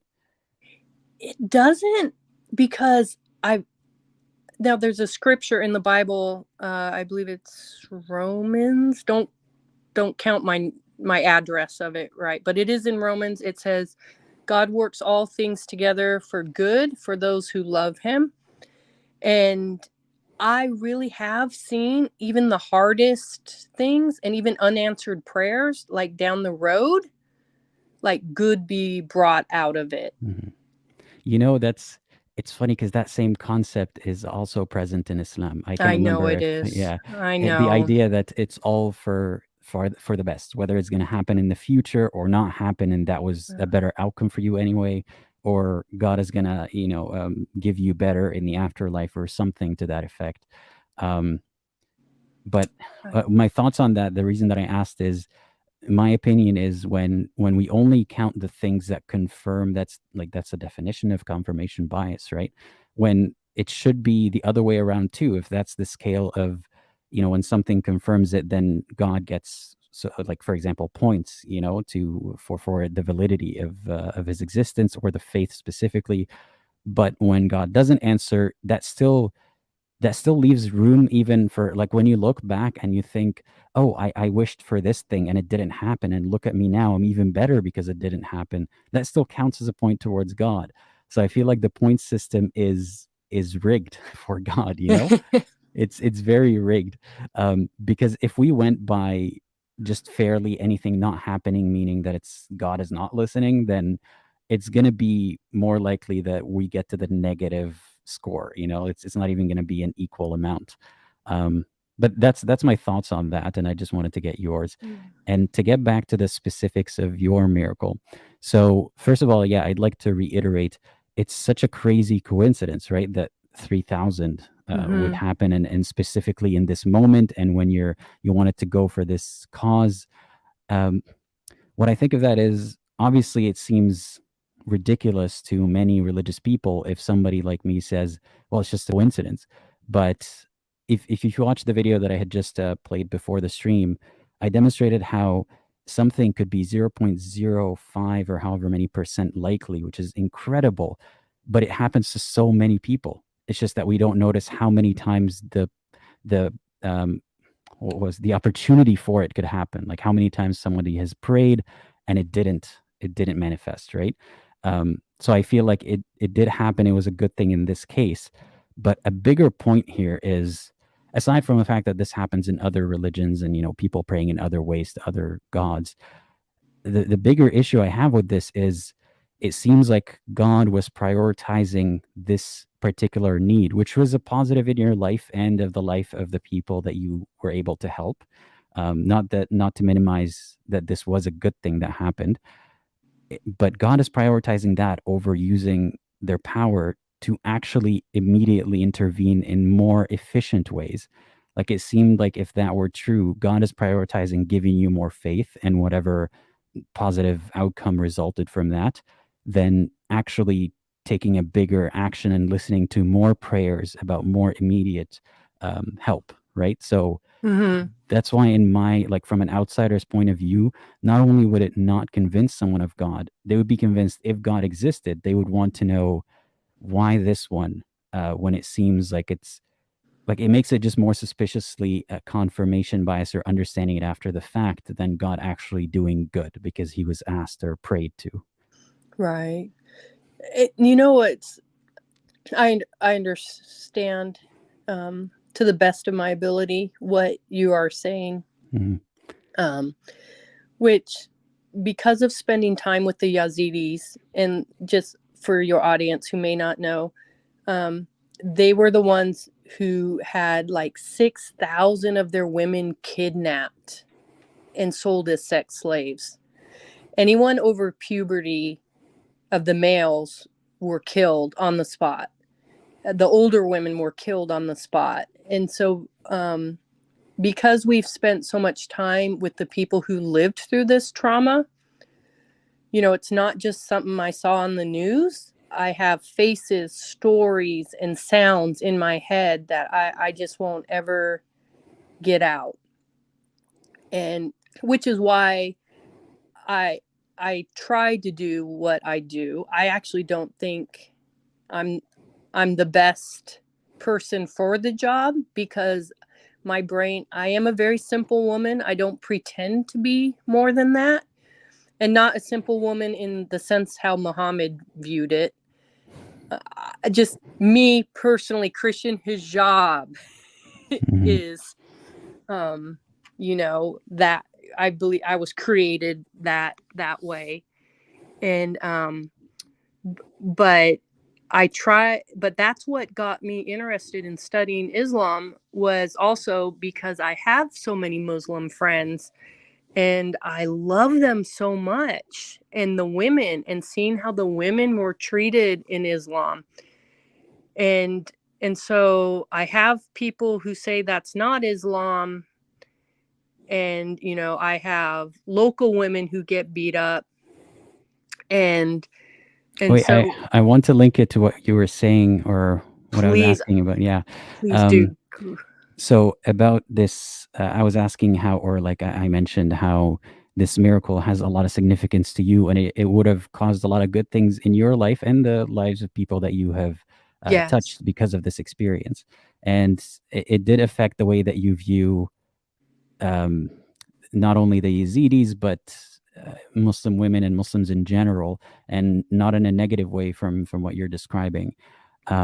But all of that has significance to you, and one could question, and one does question, is that worth more than saving more people directly, or answering the prayer that is more urgent, that the prayers that weren't answered, like all the people in other parts of the world, like the Ukrainians who were killed, just somebody in their apartment. And Right. obviously one way to think about it is, we don't know God's wisdom. Not everyone's going to get their prayers answered, and so on. But the problem from this point of view, from ours, is that, or from mine, is that it just leaves enough room for both explanations to be just as plausible as each other. Yeah. I think, and I probably, like I said, I hate that. My head is not at full operating capacity. okay. So please always wheel me back on the path so I stay focused. Sure. But I can remember how much I loved this story, and from my perspective, the goodness of God. But I think what I originally was saying is, when you're actually sitting in the tent amongst so much suffering, it does, and I'm for truth wherever it lands. But yes, I sat there going, it loses some of its luster when do you know what I'm trying to say? That I admit I'm having a hard time finding the words of. It's Are you like saying that it was like that you gained some sort of perspective and spiritual value because of witnessing that suffering?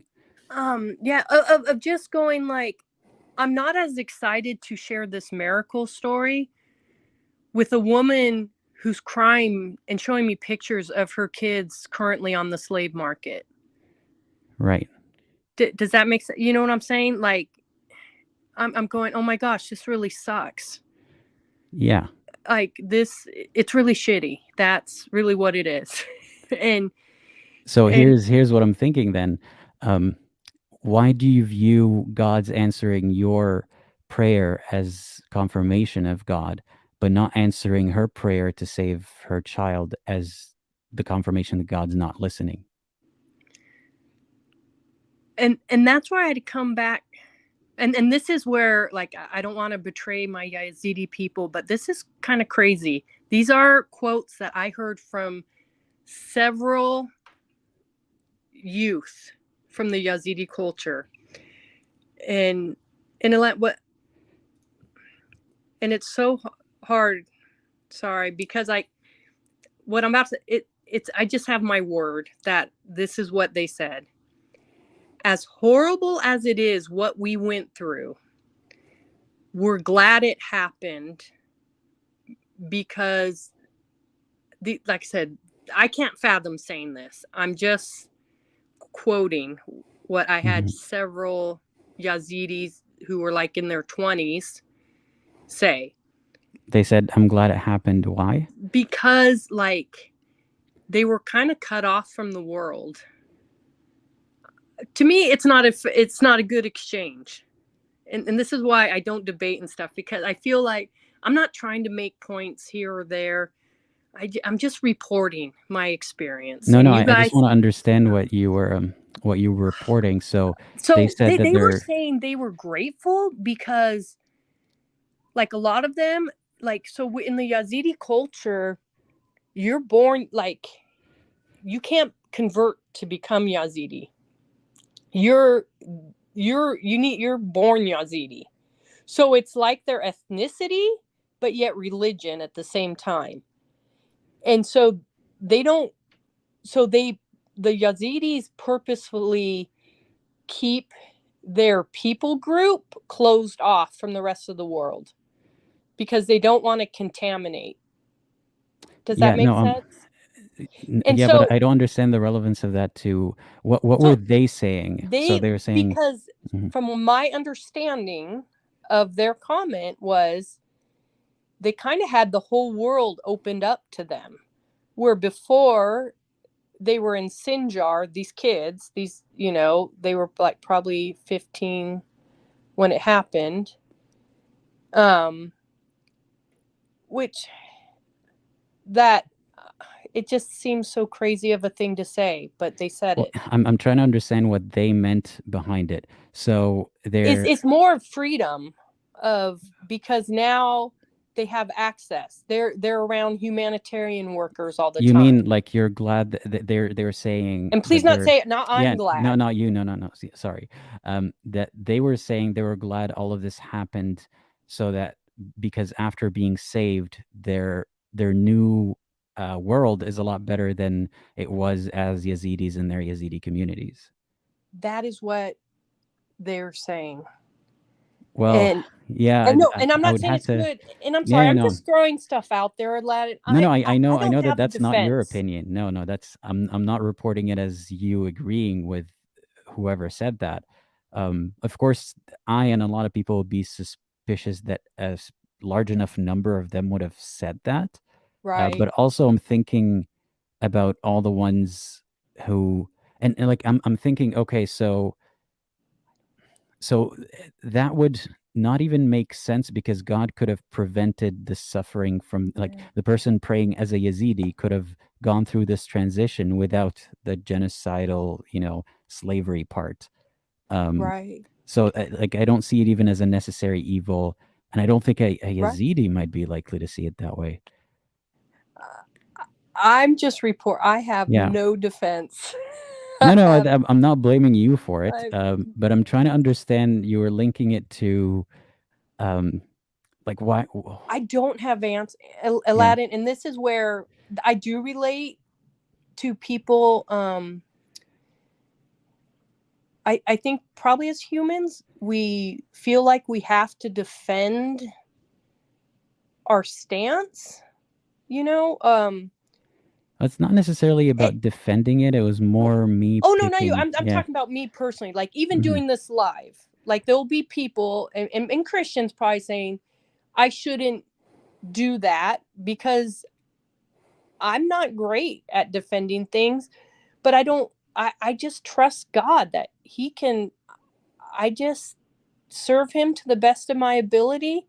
I have many stories like the 3,000 story, and I don't understand the evil of why certain things are allowed, but yet they'll be supernatural. Oh, the audio things. One of the first refugees we had come live with us, I don't want to say what country, although it might be obvious by the time I give details, because he still has family members there that he's concerned about. He became a Christian in a country where you are put in jail, a Muslim majority country. You are put in jail for converting to Christianity. His brother was put in jail for converting to Christianity.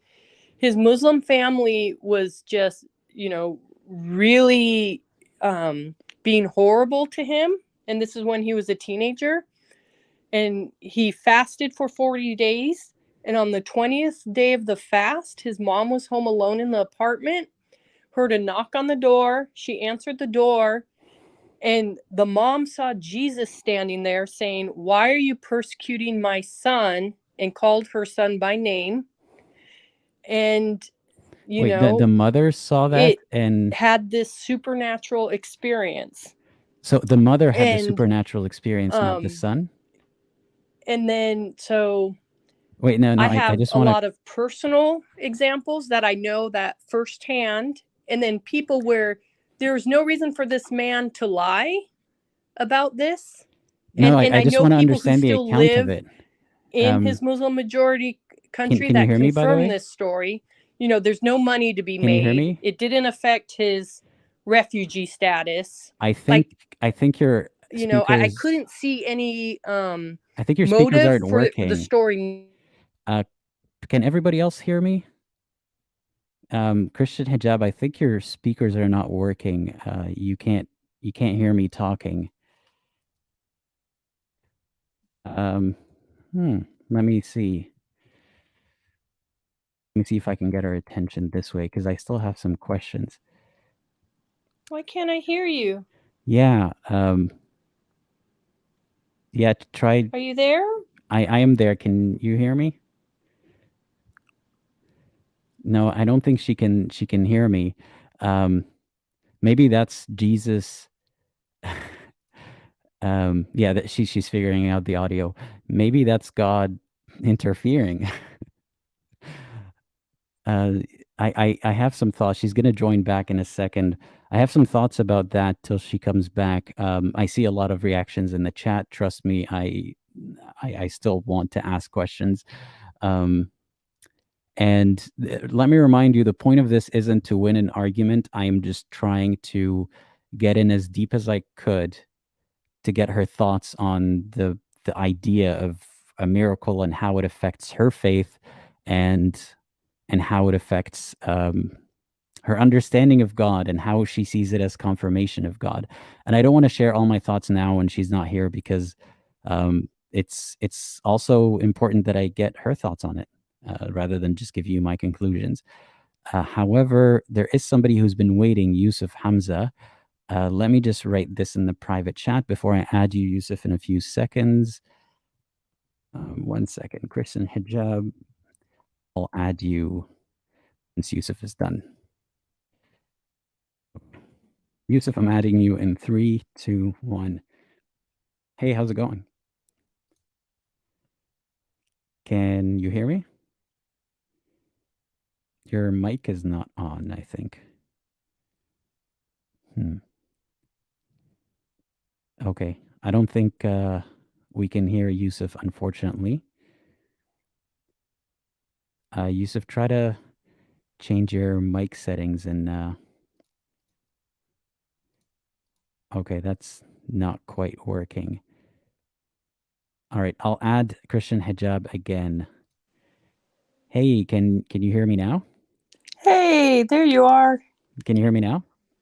Yeah, it's Okay. Yeah, I wanted to ask, so you were talking about that story of Jesus appearing to the mother. Jesus appearing to the mother. So you're saying the guy said that his mom saw Jesus that way? hold on. I'm trying to go to a different spot in the house. I think our Okay. internet connection. Hold on. I'm Okay. having troubles hearing you. All right. Non-crazy cat lady, thank you for the super chat. There You're we officially go. goddess now. Oh, okay. I can kind of hear you. Go ahead. Okay. Yeah. So I was asking you, so that story about Jesus appearing in front of the mother, you're saying that the son, the guy who converted to Christianity, was saying that the mother saw Jesus, Yes. and he didn't see that. It was the mother. No, she was home alone. She was a Muslim, and but her son had been praying and fasting, like, God, you got to Yeah, help no, me. I heard that part. So she was home alone and she saw Jesus, and then she told him about it. She actually told his brother about it, and she was very scared because she had already had one son go to prison for becoming a Christian, and bad things happen in those prisons. So did she believe in Jesus at that point as God? Later, she did. So she too joined Christianity. She did, yes. And so, and you were saying that you see no reason why this guy would lie, therefore you believe that this did happen to him and his mother. I'm so sorry. Can you say it again? Yeah, you were saying that that person had no reason to lie, therefore you believe that that did happen to the mother. I do. You do? Okay. Well, do you use that same standard for other religions as well? Like, you see no reason somebody would lie from another religion about a religious experience that they had?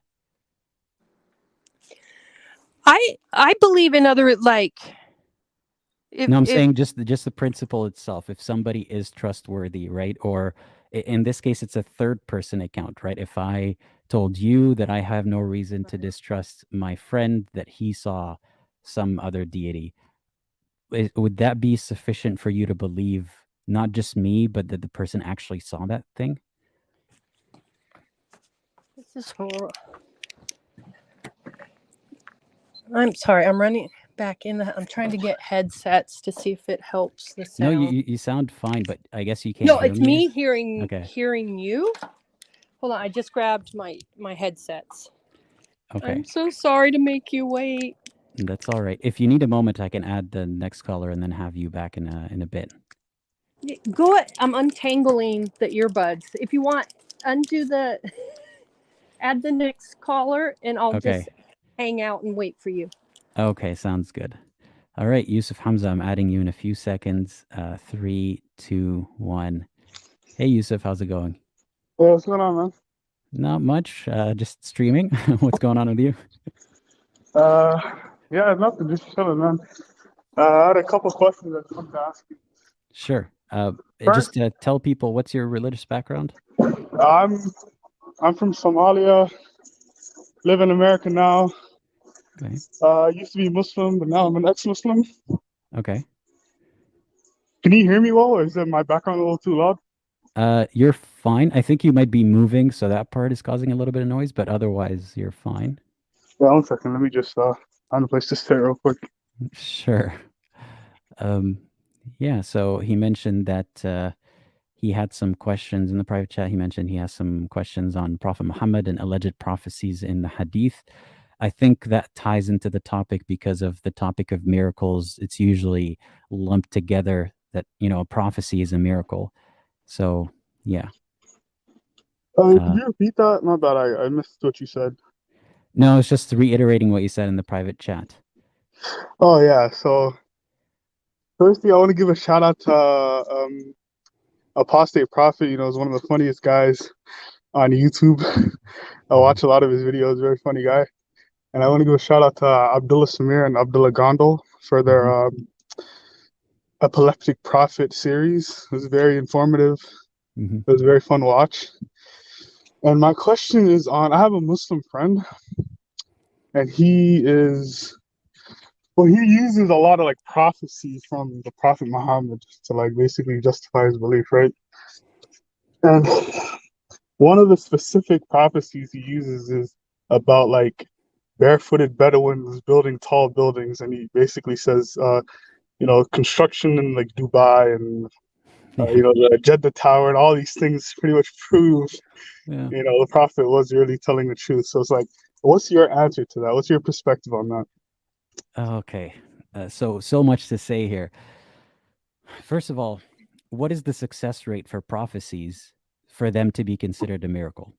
Like if I gave a bunch of prophecies and some of them were either proven wrong or were just too vague to ever apply or never did come true, and some of them kind of vaguely came true, how much would you accept before you say this is absolutely a messenger of God or this is supernatural?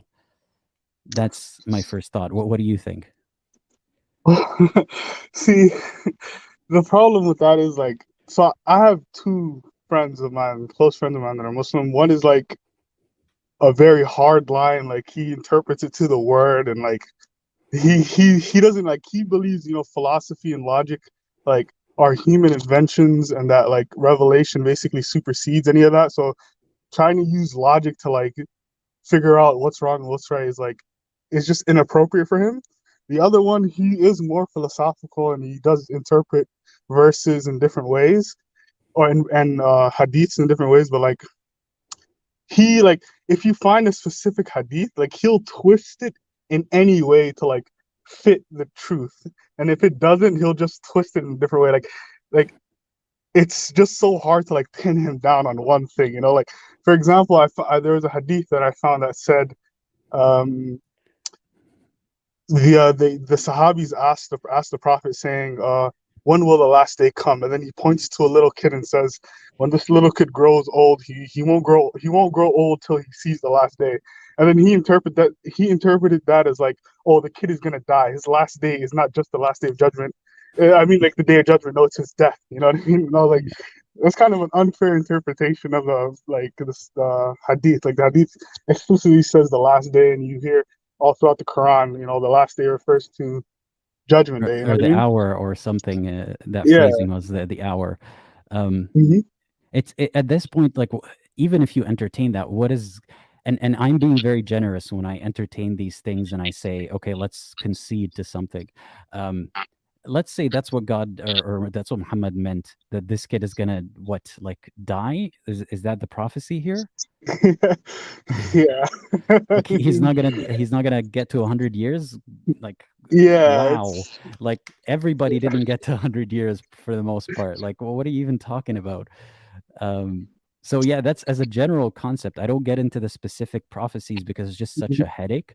And like a prophecy, first of all, it would be impressive, right? It's not proof of anything. If somebody had 100% success rate at prophecies that were with specific parameters, not just like a vague, barefooted Bedouins are going to build buildings. Yeah, everyone in the world was building taller buildings over time. Like that's just, like there were already some impressive structures. Did we forget about the pyramids in Egypt, for example? Exactly. The that Tower was- of Babel in the Bible, like all this stuff, like those people have never witnessed and sometimes never even heard of. And now we got to pretend like a tower 1,400 years later is a prophecy of any sorts. Like even if he had said something and then people came across a pyramid, they would have said, look, that is confirmation of what the prophet said. It's just so flexible and it's not even impressive. It's just so vague. And if something was proven wrong or hasn't been proven yet, they say, well, it might come true in the future. right. Like and- grander, like weirder hadith saying like, oh, the sun will rise from the west, or like, or Yagog and Magog are gonna come out and like destroy the world. And it's like how where do you where do you draw the line between like what's believable and what's not believable? And I feel like for a lot of people who have that like preconceived notion of Islam is the truth 100%, and if it doesn't correlate with reality, then our perception of reality is a problem and it's not Islam, Right. And it's like it's another dimension that we're not seeing. The jinn are in a parallel dimension, and we're just not witnessing it except when they do mess with us, right? But we're not able to see it. Yeah. And another thing, like with regards to like the unseen, like a lot of different cultures from around the world kind of have similar experiences with the unseen. Like for example, exorcisms, right? Like in Islam, when somebody is experiencing mental health issues, they'll just label it as possession, and then perform an exorcism on them, which could potentially create, I don't know, like a placebo effect that like in the short term helps that person, but like in the long term that person will continue to have those problems, right? And but sometimes it doesn't help at all. Sometimes it doesn't help at all. It's obviously mental and neurological illnesses that they're just piggybacking on. Yeah. And then other the funny religions thing will is, like a religious person could say, well, that's proof that this unseen is real because we're seeing it in different civilizations. When a lot of the superstition just came about to be because of how humans think, because of how we wanted to jump to an explanation, or because these kind of myths do travel and mutate over time and regions, and they just turn to a slightly different story somewhere else. Right. Like the jinn, for example, were around, like the idea of a jinn and stuff. All of this stuff was around in that same region, and Muhammad was just legitimizing it. Like he was saying, yes, those do exist, and Allah says so and so. That's why nobody really objected to it, because they're like, yeah, we know jinn exists, so what, So one thing to tie this back to the topic of miracles. So you're talking about prophecies. If someone has 100% success rate in very specific prophecies, right? Basically, they know the future. In other words, that's the point where it becomes not even beyond. Yeah, and that's the point when it becomes really, really difficult to explain. If somebody can specifically tell you this is going to happen in any time frame, like they can tell you what's going to happen in the future, and that's by definition that's an omnipotent God. Is that omniscient, omnipotent? I mix those up. Or a being that has access to this information. But even then it would just mean, okay, it doesn't necessarily mean that is God. That person is in contact with God. That would make us question, are there other deities that know, like, what is the reality of our existence? Right, You right, know, yeah, it doesn't mean exactly. and it's God, but at least it gives us a reason to, like, if that Believe that person there's like a tells me, supernatural. yeah, that there's something Right. we not only we don't know, that this person, by their access to this information, they do hold some power over our emotions, because we would be afraid that their claims could be true, their claims about torture and stuff. So Right, if right. they've been right about everything else, but that doesn't mean that empirically they are correct. They could still be lying, right? So yeah, so that's my point. And by the definition that Muslims have and other religions have for what is a miracle or a prophecy, not Right. even close to what constitutes a miracle, in my opinion. It's like a lot of these prophecies, right? And a lot of the language used in the Quran is like, it's extremely vague, and it's like, sometimes I wonder whether or not like a lot of the things that were said were like context specific, to where like only the people really around that time could understand. Like when God, like I know, for example, you know, when in Islam God describes there being 7 heavens and all of these things, right? Like that corresponds to like previous, you know, cosmology of the universe, like the idea of like these 7 classical bodies in the sky that are visible to the naked eye, you know, the sun, the moon, Venus, and all these like planets that could be identified.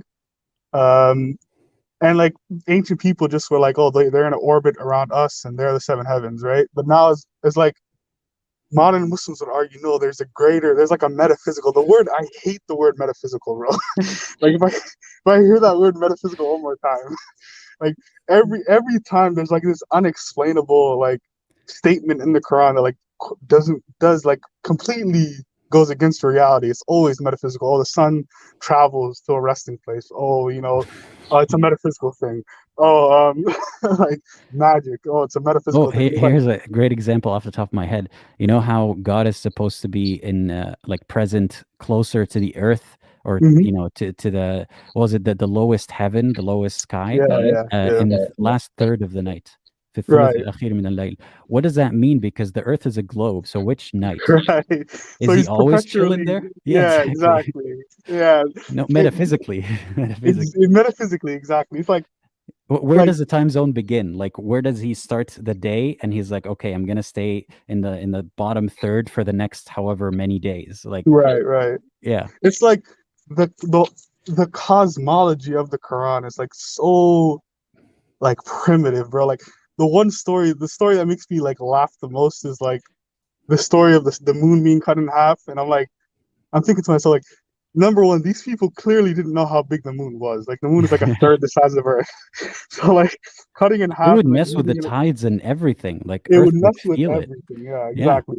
And it's like they also didn't have any concept of like time zones, because obviously if the moon is over the Middle East at that point, it's also over Greece and the Romans and a lot of North Africa, a lot of India, Pakistan, you know, a lot of parts of Africa. And it's like, why is it that no other group, especially given the time period of people's obsession with like the stars, you know, a lot of priests would, like a lot of religious people would spend all night mapping the stars, and like Farid responds has an answer to that. He responded, they were asleep. They were they all were asleep. asleep. Okay, so everyone was conveniently asleep. My friend would say that the shaitan went to each individual group and convinced them, you know, that didn't happen. And it's like, if the shaitan is that powerful, right, where you can manipulate all of culture and history to just discredit Islam, it's like Then shaitan is working with God to like entrap people, so that God would have people to send to hell at that point, right? It's almost like shaitan is like it's more of an asset to Islam rather than a liability. It is. You know what I mean? It is. Absolutely is. It's to pin blame, and then they blame the people who were tricked by such a supernatural, powerful entity that you can't even see, right? Right. You can't see, interact with, you can't test for its existence, and it's like, and whenever every other group does exorcisms and has similar results to Islamic exorcisms, they say, oh, the jinn are faking it to convince those people that their religions are real. It's like, number one, how do you know that they're not doing it to you and your religion and some other religion is real, you know? And it's just like, because the jinn are Muslim, man, or they're either Muslim or kuffar in the Muslim context. That's it. Right. Yeah. Yeah. it's just so frustrating sometimes when you talk to these people, and it's like one of my friends is specifically like I love to talk to him about like free will and the concept of free will, and I say to him like within the context of Islam and even outside of the context of Islam, free will does not exist. It makes no sense logically. And then I'm like, we live in a deterministic universe, cause and effect pretty much runs everything. Free will doesn't really make sense. Like just outside of the context of religion. And even within religion, there's the Lawh al-Mahfuz where God wrote everything down, and God, says, I decree these things to happen. It's like, it's so. And then he loves to bring up like quantum mechanics, and he says, oh, the universe is really random. And I'm like, I try to tell him, I'm like, bro, like a random universe and a deterministic universe is like if you were walking down a path and you flipped a coin with one side, or you flipped a coin with an infinite number of sides, right? An infinite number of sides represents the quantum mechanics sort of like random universe, and deterministic universe would be the one coin that only has one side, right? In either situation, you're not choosing anything. The coin chooses. You know what I mean? Like the assortment of atoms in the universe don't really choose, but their positions kind of decide what goes on. Like, so there's no. Well, that's a bigger point about free will in general and determinism. Right. It's I just keep it in the context of free will and determinism with from the point of view of a religion that says God has written everything, and yet you have free will, right? The rest of it, I'm still pondering it, because like I wonder, for example, if, and we'll never be able to know, but if we turned back time and we started at the earliest point that we're aware of, the Big Bang, would everything land exactly how it is now? Like that's initial state, the Big Bang and everything, and the universe expanding and all of that. I think it depends on whether or not the universe is deterministic or if it's random. And in a deterministic universe, it would absolutely, like if you went back in time and restarted the clock, you and I would be sitting here having the same conversation with the same exact words, right? But even in random, it seems random to us because, I mean, if you look at one mathematical equation, 2 + 2 = 4, right? That's deterministic. There's no other answer. But if you flip a coin, there's a lot of factors like air resistance, how hard you flip, the weight of the coin, imperfections.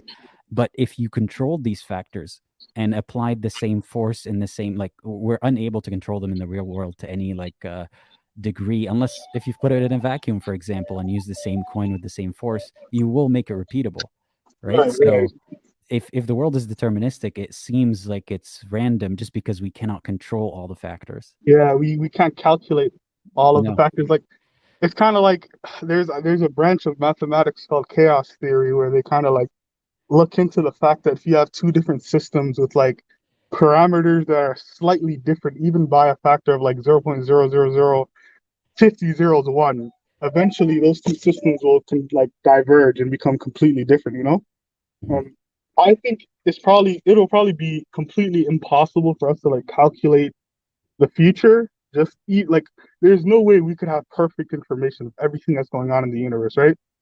But that itself doesn't take away from the fact that it's deterministic, That it's possibly deterministic, It's possibly deterministic. Yeah, it makes sense. Yeah. Well, thank you for calling in and sharing your thoughts on I suppose miracles in the sense that prophecies are miracles as they claim. Right. Yep. Yeah. All right. Thanks for having me on, man. For sure. And last thing I'm going to say is, just be careful in your conversations with your friend. Don't push it too hard. Come on, I can't do that. No. And I think like more of the thinking that's going to happen on both ends, like yours and especially his, is going to happen after the conversation, not during when you're trying to defend your position, right? We've definitely had like heated conversations, but I try to like calm it down by making a couple jokes, probably dropping it if it gets too heated. Yeah. But it's like, I don't know, it's hard for me to like just watch like my friend just believe in something that's like that I once strongly believed in, you know what I mean? Like at some point you just gotta accept that that's just the state of things. I know it's harder said than done. I really know. So just remind yourself of that at the end of the day, your frustrations about it is not gonna make a difference. So that's a fact, yo. All right, thanks. Yeah, have a good one, man. Yeah. Bye-bye. So we got 2 more callers in the back. Oh, Christian Hijab disappeared. I was going to ask her just a clarification about her last miracle that she was talking about, but she's not here. So I guess we're going to take Fazly and then later Black Mamba. So to revise, what did Fazly want to talk about? Okay, so Fazly wants to talk about the war in Ukraine, or more like the invasion of Ukraine, and wants to talk about how sheikhs are linking it to Prophet Muhammad predicting it. So, okay, so I guess that ties into the topic because miracles, or it's miraculous that Muhammad predicted it. I think I've already expressed what I think of these vague predictions, but let's see what Fazly has to add. I'm going to add him in 3, 2, 1. Hey, how's it going, man? Hello, how are you? I'm good. How are you? Yeah, I'm fine. Are you listening? Is it Yeah, all I right, can the hear you. sounds? Yeah, I can hear you Okay. fine. First of all, I want to say thank you. I actually found you out from Apostate Prophet. Okay, well, thanks for It joining was here. nice, watching your videos. I Thank get you. a lot of inspiration from that. Thank So you. I the appreciate thing that. the thing that I wanted to talk about is the war in Ukraine. And in our country, the Islamic apologists, they're very different from Western, like Ali Dawa and Muhammad Hijab. Those people are more methodical, I would like to say, because they stick to the basics. They spread a lot of knowledge, But in our country, at least they try to spread a lot of knowledge. They pretend like that. So I don't think that they are knowledgeable anyway. Well, I But just want to mention that, I mean, it is true that without dogmas like religion and Islam in this context, people are more likely to be sticking to the facts, but they still, like, people are still moved by the same factors, they're still swayed the same way, just not to the same extent. Yeah, like even in secular countries, people are still swayed by emotions and stuff. But yeah, just a clarification. Absolutely. Yeah. Absolutely. Now, what I would like to say is that Muhammad Hijab and Ali Dawa, they can't actually debunk the scientific fact. They say it is in Quran, you have to abide by it. So, but in our country, if the sheikhs, they don't acknowledge scientific facts. They say these are false. Science is false. So it's funny. Yeah, a lot of them do, especially in areas of lower education. Yeah. Yeah, I mean, I'm in Bangladesh, and from last 20 years, our education rate has gone up. Most of the people in my country are Muslim, and they're not that hardcore Muslim, like praying for 5 times and anything. They're Muslim, like they just go to pray at Friday. They're more like that, fasting at Ramadan, more like that. So they don't care about Islam that much, in a sense. But in recent time, I have seen that many sheikhs have come up, and people are getting agitated from their prophecies, from their lectures, from their discussions.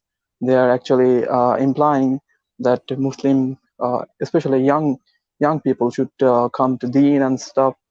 And I think it's not so good for our country, because our country is a developing country, and I think we need science and education, not Islamic dogma, to develop a nation. Mm-hmm. So anyway, the point I would like to say is that recently I've come across a video from a local sheikh. He's very popular on Facebook. He is having a discussion over, he is saying that Prophet Muhammad sallallahu alaihi wasallam, he actually predicted the war, the invasion of Russia in Ukraine. He actually predicted it, and it may be the third world war. And that the Dajjal story and Imam Mahdi, and this could be it actually.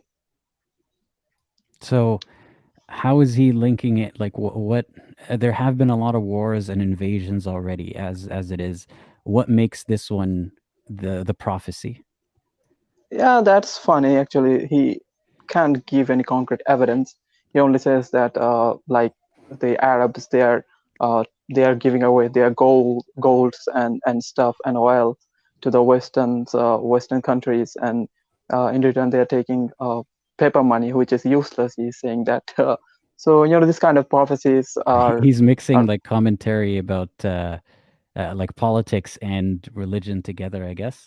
Yeah, it's more like that. Did Muhammad make a point about money and gold? Like, did he talk about that?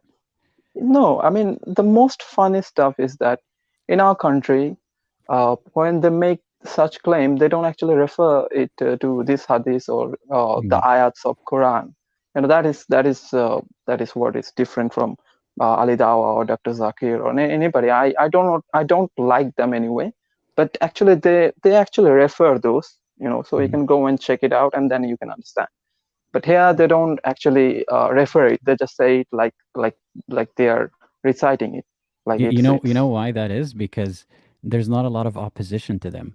Like, yeah, because even if someone is like safe to oppose privately, right, anonymously, people shut them down so quickly. Like everyone is like, "How dare you? What are you talking about?"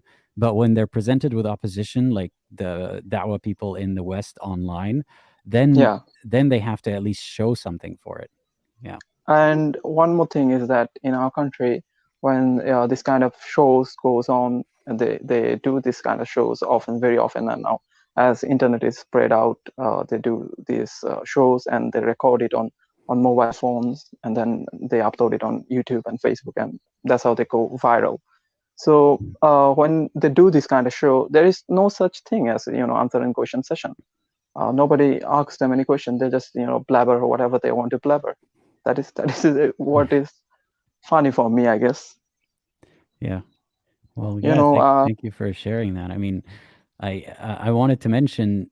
Did you know that Muhammad paid the people of Quraysh, the kuffar, or the leaders of certain tribes? He paid them money sometimes for political reasons. Yeah, that is a thing. I can't remember the reference off the top of my head, but there were times when I think they're labeled al-mu'allafatu qulubuhum. That's a way for diplomacy. I don't remember the specifics, but he paid kuffar money, or leaders of kuffar tribes at a certain point. Obviously not when he had the power to just fight them and win and take over their riches and people, land and women and slaves. But Muhammad used to do it. So isn't that mingling with the kuffar, like that sheikh is saying is a prophecy? I don't know.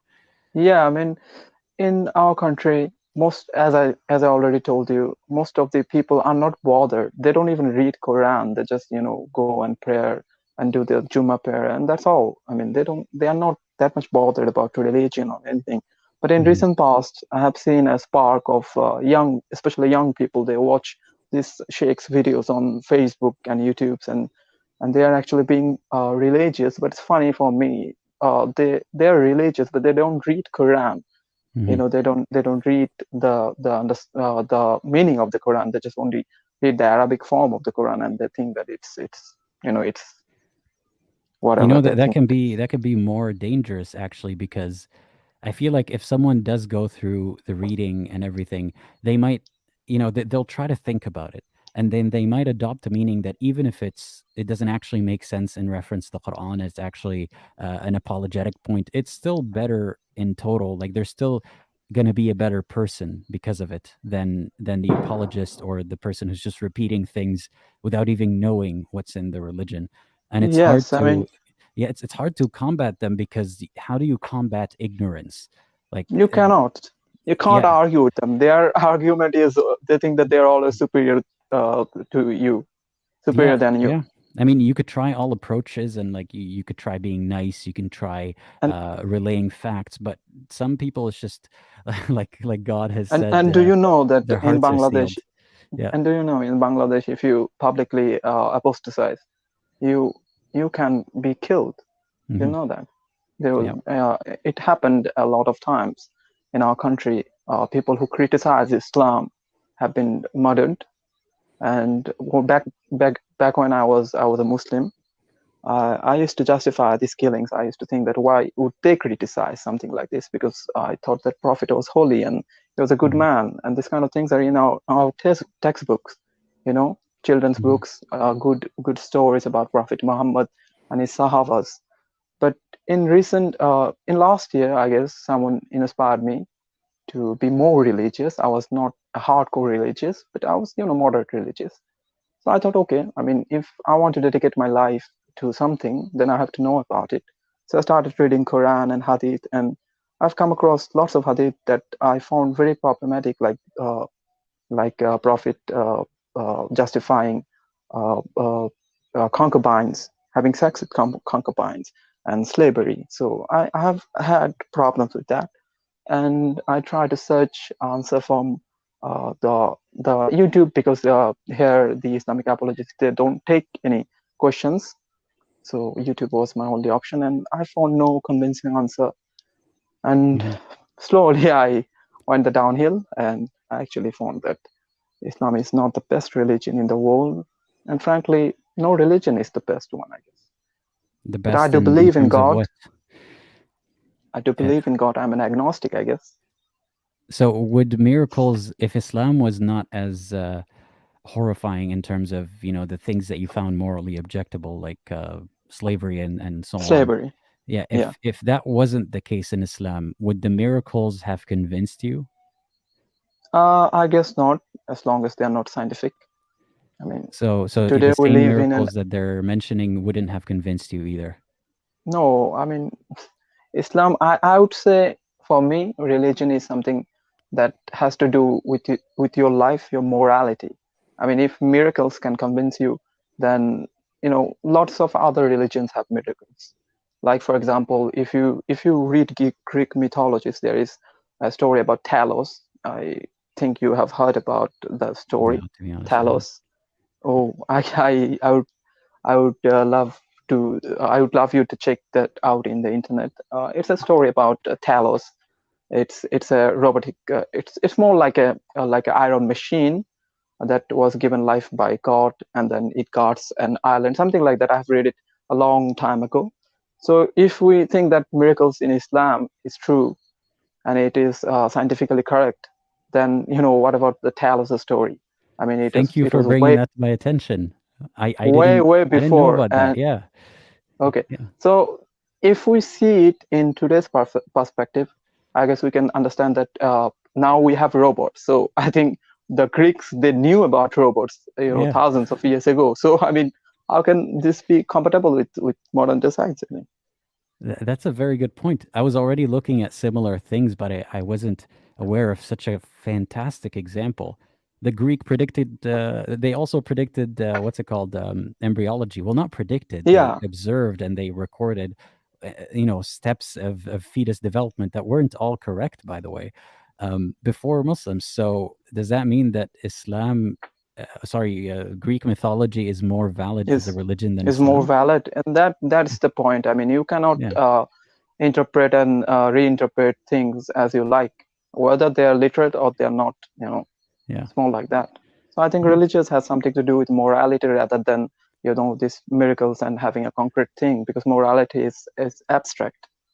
So religious is abstract. When things like this, miracles, they have to be miracles to base something that religious is true, then I think it's a problematic religion. I agree. Yeah, if they have to rely on miracles, it's not going to work. If it's true, why do you need miracles? Absolutely. And why did God stop doing miracles, for 140? Because he wants us to believe based years. on faith and stuff, so we get better rewards, apparently. Yeah, it's funny, because I thought that if there is a God and it's true, then he understood a human's heart. I mean, you can go in the mosque and pray all day long. You can fast and you can do all these things, but as long as your heart is not good, as long as you despise people, as long as you have jealousy and stuff. So I mean, this kind of thing, we don't see them, but God knows them. But God knows them. So I mean, doing the prayers, it doesn't matter. I mean, it's not for God, I guess. It's for people. And people see you doing the prayers, but God, I mean, what good does God get from prayers? No, I mean, but if he doesn't get them, he tortures for them. Yeah. Yeah. Right. Well, thank you So again for calling and sharing your thoughts. yeah, my English is not that good, and No, I'm no, it was a great. little bit excited. So I That's guess okay. I understood every word you pardon my said. mistakes. I No, guess no. I've been following you for quite a long time, and I admire your contents. I guess they are very good, Thank you. and keep it up. You know, Thanks a lot. you guys are our hope. Ex-Muslim here. So take Thanks a care lot and for goodbye. saying that. Have a good Yeah, one. goodbye. Bye-bye. Oh yeah. Thank you, Fazly, for joining. I have a couple of Anf says, I guess meteorologist, I can't pronounce that word. Meteorologists are prophets. And that's how you know English is not my first language. Some words I just cannot pronounce. They're prophets, yes, because they can predict the positions of sorry, no, those are the weather forecasters, yeah.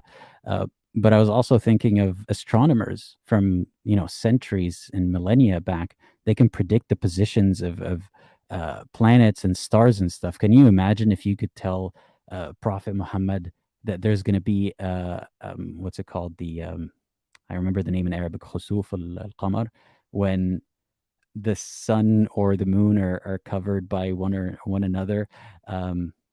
Solar eclipse, for example, or the lunar eclipse. Can you imagine predicting the day and the hour that it's going to happen? That would blow their minds. It's a prophecy, apparently. Yeah, Apu's always cleaning himself up. It's not for the cameras. No, he's not a faker. All right, so we got two more callers that I want to add to the call. So the first one is a Christian, and I'm only gonna give them a few minutes because I don't want to take away too much time from the topic today. But they want to talk about that how Christianity is the true religion, and I hope that it ties in with miracles. So, Black Mamba, I'm adding you in 3, 2, 1. Hey, you're muted, by the way. How are you doing? Hello, Mr. Apostate Aladdin. Hello, people in the chat. If I have 5 minutes, it will be just fine. It will be Sure. just fine. I will answer also for Sister Cathera. First, with the Christians, always say, that if and only if you have Lord Jesus Christ into your life, you have the never-ending life. To back up this, if you want for real to have Lord Jesus Christ into your life, then you should say for you, if you want, of course, this little prayer. Lord Jesus Christ, please come into my life and wait 1 second. Yeah. I want to know, you were talking about how you're going to show that Christianity is the true religion, or are you just telling us what prayer to say to join Christianity? I am about to. I made the structure, a little structure, because you give me so much little time. I say the prayer and I provide Right, you but that. I would prefer if you don't spend time telling us what prayer to repeat or so on, just because of how I use this kind of live stream. So, yeah. So no preaching. We would appreciate if no preaching. Just talk about what makes Christianity the true religion in your opinion. What makes the Christianity the true religion, in my opinion? The feedings, the healings, and the resurrections. The feelings, like how you feel when you believe? The feedings, feed Feedings. people, okay. feed people, healing the people, and the resurrections. You mean the stories about healing people and stories about resurrection? Actually, they're facts, but anyway. Yeah. Okay, so that proves to you that that's God. Yes. Okay. Go ahead, please. Sorry. Yeah, so I'd like to ask you, how do you, let's say I honestly want to, I want that proof, right? I want to know it. How do you prove that it's a fact that this stuff happened? You mean the feedings, the healings, and the resurrections? Yeah. It is very simple. It is very simple. So I wanted to say again, may I say the prayer? That is the proof. I would prefer if the prayer is the proof, you're saying? Yes, that is what I'm saying. If it is the proof, then go ahead. So, Lord Jesus Christ, please come into my life and take my life and my soul into your hands. Amen. That's it. This is the prayer. That was changed. That has changed my life. And I'm sorry for the bad English. No, that's okay. How is that the proof? How does that prove Jesus? It is very simple. You said for yourself. In fact, everyone for him herself, and she expect the results. So you're saying, so what if I say it and nothing happens? I do not think so. Okay, so can you say it again? Because I want to repeat it this time myself. Okay. You said that you say the prayer and nothing happens. Well, it is not like so. You're saying something will definitely happen? Yes. Yes. Can you say it again and I'll change your repeat it mind. on the live stream? Yes, it will change your mind, your No, life. can you say the prayer again and I will repeat it after you? Okay. Okay. Do you want me to post it in the private chat? No, you can say it again and I will. Okay. We'll say it again.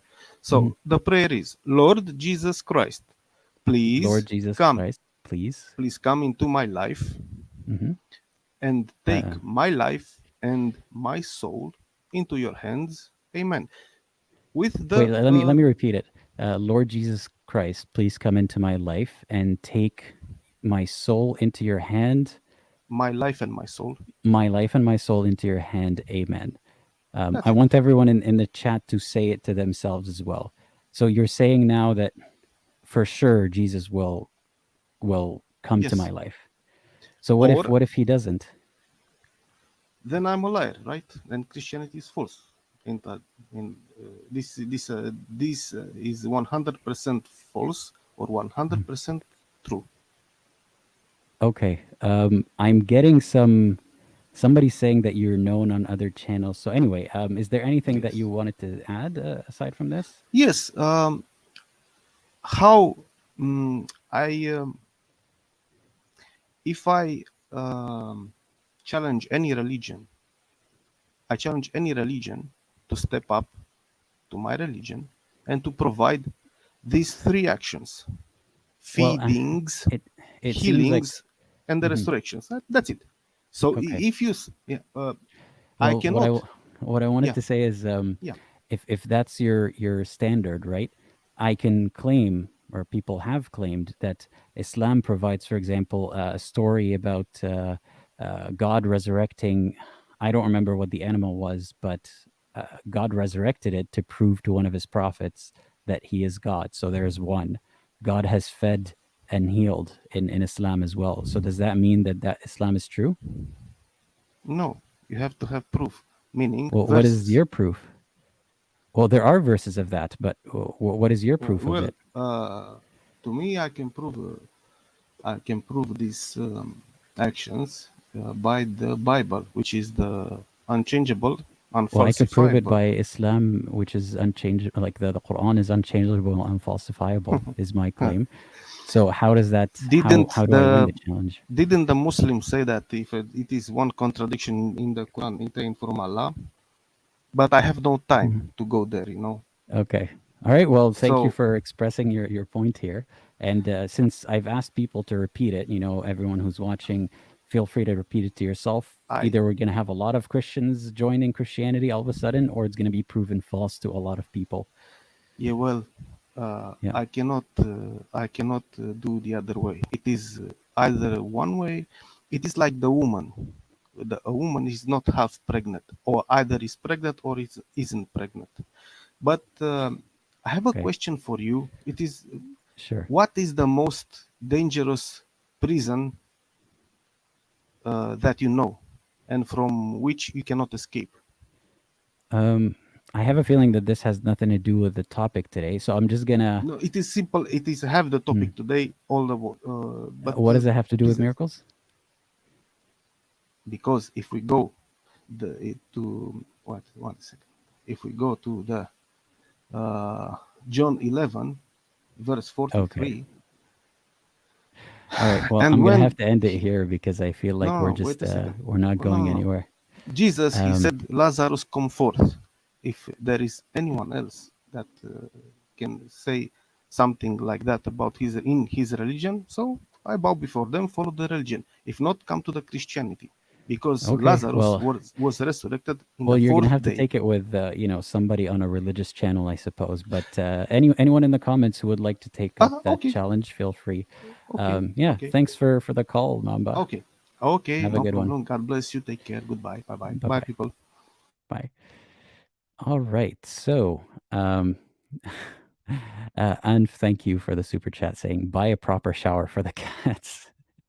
Well, this guy cleans himself up. He even cleans his brother up in very suspicious ways, like almost homoerotic, like the way that they do it. It's bizarre.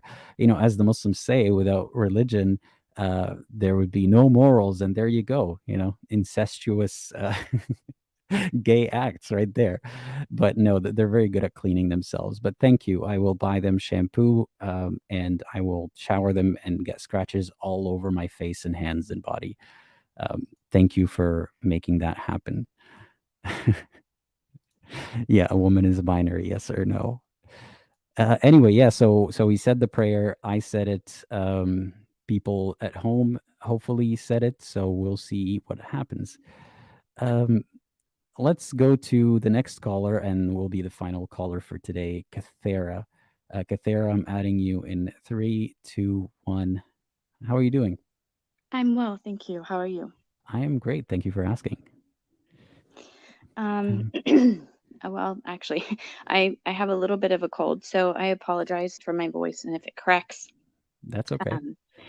But what I wanted to talk about was how looking for miracles can be dangerous, and just like your story. Just 1 second. Did you want to share your background, or you just wanted to keep that for the private chat? I mean, people can kind of understand. It's probably Okay. okay to share my background. I grew up in a Christian household because I'm going to speak about my Christian mother. I am currently what I consider a skeptical atheist, and I'm also married to a Muslim man, so I am Okay. pretty eclectic with my religious surroundings. But in early November, my father had a breakthrough case of COVID, and he ended up having a stroke once they put him on a ventilator. And for the past 4 months, we've been dealing with severe damage to the left hemisphere of his brain. I'm And sorry to hear that. oh, thank you. And I apologize if I get emotional, just because this is very raw. That's okay. And Yeah. it's very present. But my mother during this entire time has been praying, and no offense to anything that I say to Black Mamba, I've done the same thing that Black Mamba has asked us to do, and nothing has happened. I thought I would try. I tried anything. Like, my in-laws even said that if I do dua, like, that should be okay. That should be enough. And nothing has worked. But anyways, my mother has throughout this entire period asked for signs. I mean, she finds numbers, she finds birds that randomly come to her, she opens up the Bible into random places, she asks questions, and everything, she ends up doing things that have been detrimental to my father's care, because she believes that she needs guidance. And the story is a little bit, I mean, obviously much deeper than that. I shouldn't say a little bit. She's a severely emotionally abused woman throughout her entire life. But for the past 5 years, my parents, they had been divorced most of my life, in and out of my life. But they decided about 5 years ago that they wanted to get married and move in together, because my father is, getting older, and he didn't know how much more time he might have. And, throughout that entire process, she has prayed to God and asked for signs, and it's always been to the detriment of her life and my father's life, and to her children and now her grandchildren, because it's prevented us from having everybody together from time to time. And I think that the conviction that I have on my atheism has come from much of what I've seen throughout my life in situations like this. And I've had family members that have been devout and have had just about everything that they could possibly want in life. I've had family members who have been devout and have had their lives completely destroyed because of their faith. And I just want to caution people, because it not only affects you, but it affects everybody around you. And we are struggling with my mom to get my dad hospice care because he has had pneumonia 3 times. He has a trachea. He has a feeding tube. He's conscious. He can hear us, but he can't react to us. He can't speak. And just dragging this on because her religious beliefs, thinking that she's killing him and that you are to never kill a person, is partly preventing her from engaging hospice. But I want my father to have peace, and I want to do this for him. And I don't think that her convictions should interfere with the quality of life that my dad now has. And it's just, more than anything, it's just a passionate cry to people. It's just, please be rational, and please think twice when you inadvertently put your beliefs onto somebody else because you feel strongly about what you believe. And that's just basically what I just want to get out to people, is that it can be harmful, and it can be harmful in so many different ways. And this is just one of them. Thank you for sharing that story with us. I can hear it. I can hear the pain in your voice. And it must be very difficult to feel like you're unable to change the outcome of it because of your mom's beliefs. I try to have compassion for her, and I do. I feel for her. And sometimes it's very difficult to enable this, but I know that she's very passionate about her faith. She always has been. And I don't want to take that from her, but at the same time, my pain, my father's pain, my siblings' pain, we deserve to have a voice too. And he deserves to have peace and rest, and his situation taken into consideration. And to be selfless is very, very, very hard, and I understand that. But it's much more than that. And my thought is, I have one life, and I need to make the most of every minute I have with everybody. And my poor dad has been deprived of so much, just waiting for God to show my mom a sign so that she knows it's right to make the next step. And I feel that I apologize for being emotional. Please don't apologize for it. Don't feel like you shouldn't be feeling this way or reacting this way. I think nobody here expects you to say this with a straight face. I feel like it's important for you to tell us how you feel about this, because otherwise it's just lost. It's one of those stories that's just lost, and everyone focuses on all the happiness and hope and all that stuff that comes from such, beliefs and looking for signs and whatnot, that I myself hadn't considered this kind of scenario. And I feel your pain, and I'm so sorry you're going through this. Thank you. I need the validation. I truly do. But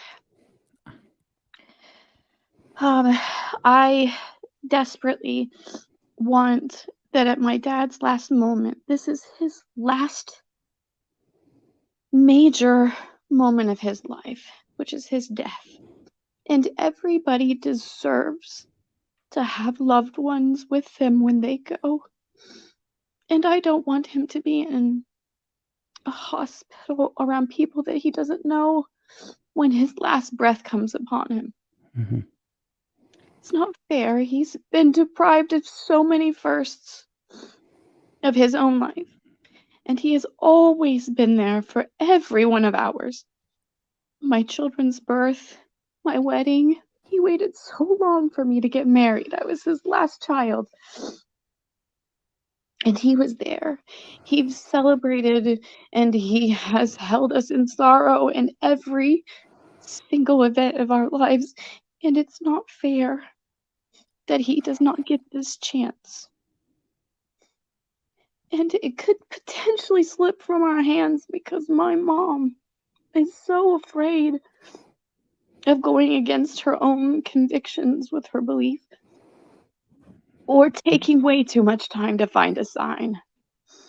If I have to release birds in front of his house, I will do it. If I have to put numbers in front of my mom randomly, I will do it. If I have to make a Bible flip open to a verse that will tell her to do this, I will do it.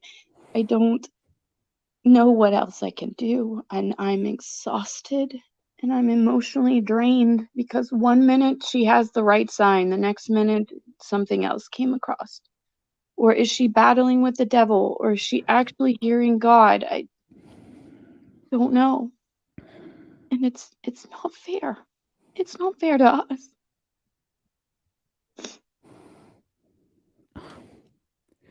I don't know the specifics of what your power is or what your options are in this situation, and I can't weigh in on the ethics behind just ending a life right there, even though I'm pretty sure you can deduce my position on this. But I just want to remind you that everything you just said is absolutely valid. Not only that, I think it's difficult for someone without this barrier, this mental barrier of blind faith. It's difficult for anyone to justify her position over yours, putting aside whatever discussion there is about the action itself. And I just want to remind you that not only is this valid, I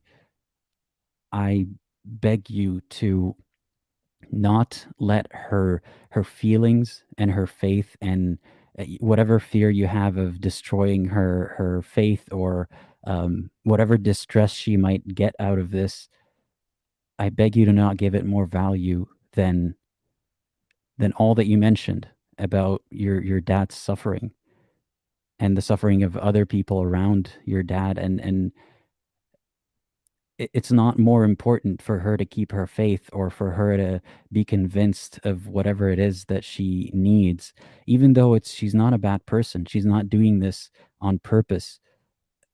And you shouldn't feel guilty doing whatever it is you need to do to make sure that the best outcome for your father is what he gets. It's a difficult position to be in, and I hope you realize that, because I don't know how much assurance you would get from people in your day-to-day life or how much you'd be able to share this story, but I hope that everyone here extends their support and lets you know that you're absolutely justified feeling this way, and your warning is really appreciated. And it's, it's a delicate situation. Because, she was my mother, and I know that she has been, severely abused all her life. And I know that probably her faith has kept her alive. But it's also caused irrational fears and irrational hope. And I try to have compassion for her, and I try to love her. And I try to let her know that I understand and that I'm always there and that I will always be there. But there does come a moment where you have to, this is going to be awful, a come to Jesus moment where you just need to know that, I'm sorry. You just need to know that, it's not about you. It's about that person, and it has nothing to do. If it came to me actually making the call for her, because so her beliefs wouldn't somehow be compromised, I would not have a problem. But legally it just doesn't work that way. And yeah, but like you said, this is a siren's call to anybody who has this kind of faith. Please just try to find rationality and try to take other people into consideration and know that we are not demons and we are not evil and we are not trying to kill anybody and we're not trying to hurt anybody. It's just love and compassion, and this is just what being a human being is. And having some form of humanity is really important. Have you spoken to your father about this? I saw him yesterday because this is the third time that he's had pneumonia, and he is also the second time he has gotten COVID. And I spoke with him and he cried. He can't tell me yes. He can't tell me no. He can't he can't gesture. But I told him that I just want him to find peace because the damage is too bad. The therapy hasn't worked. We haven't been able to do what we needed to do to get him better. And then if he wants to go, that I will be there for him. And he never stopped holding my hand. He never turned his head from me. He held me. He hugged me with his one good arm. But I told him that we're okay. And we're going to be all right. And that he has a right to go when he wants to. And I will help him do that. So yes, I've been honest with him. I hope you get some comfort knowing that he appreciates that. Even if he is suffering physically, he knows that you care about him. He knows that your mom cares about him in the wrong way possibly, but he knows where it's all stemming from. He's had a lot of time to think about it, and in some ways you can hope that he is already in peace.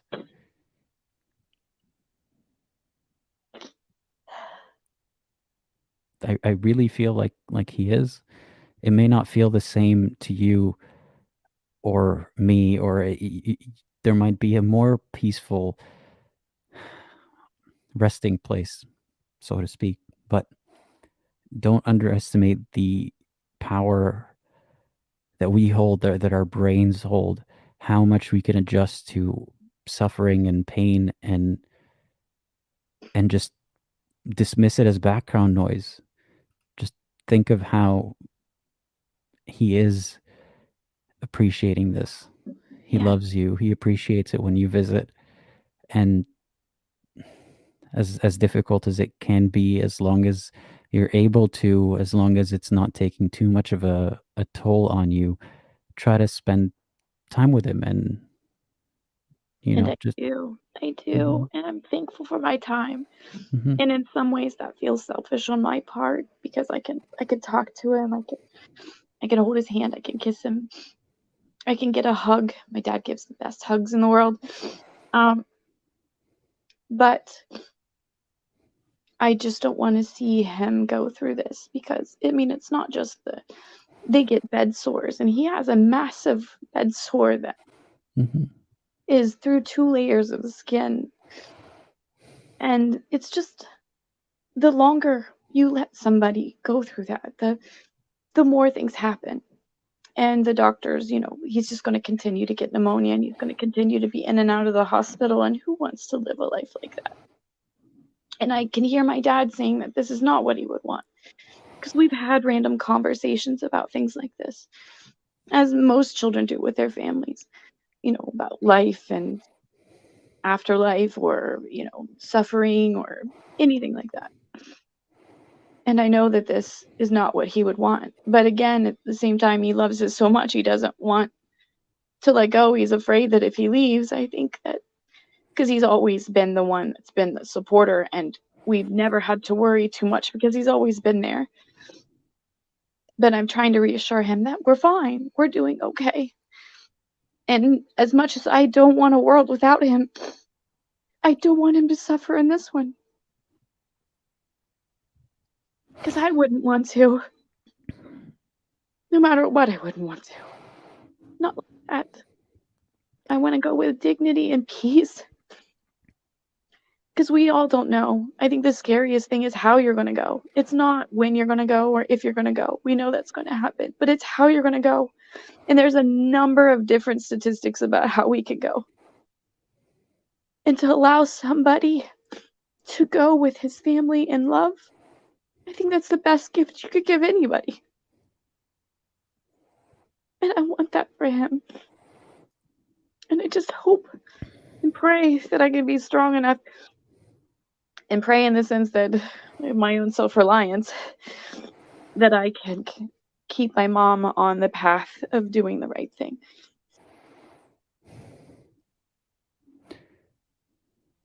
I really hope that whatever happens,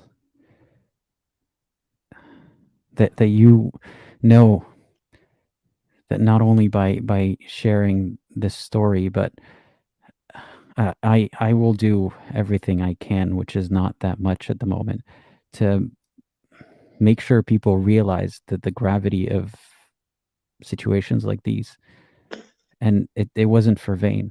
Like it's not lost. Your dad's suffering and sacrifice. You would have helped at least one other person by sharing this story, at least one other person. And I hope you find some comfort in that. And I hope you know that in a way, I hope your dad finds some comfort in that, even if he doesn't know about it. That not only was he helping you till he was unable to, he's now helping other people. I'm really sorry you're going through this. Thank you for that. And thank you for everything you just said. It truly means a lot. And I just felt that it's important that people understand something like this can happen from faith. And that just compassion and truly thinking of other people is important as much as your own personal faith is important. And hopefully, if everything goes well, my dad will have passed peacefully in 2 weeks. Because that's how much time he would have without all the assistance that he is getting right now.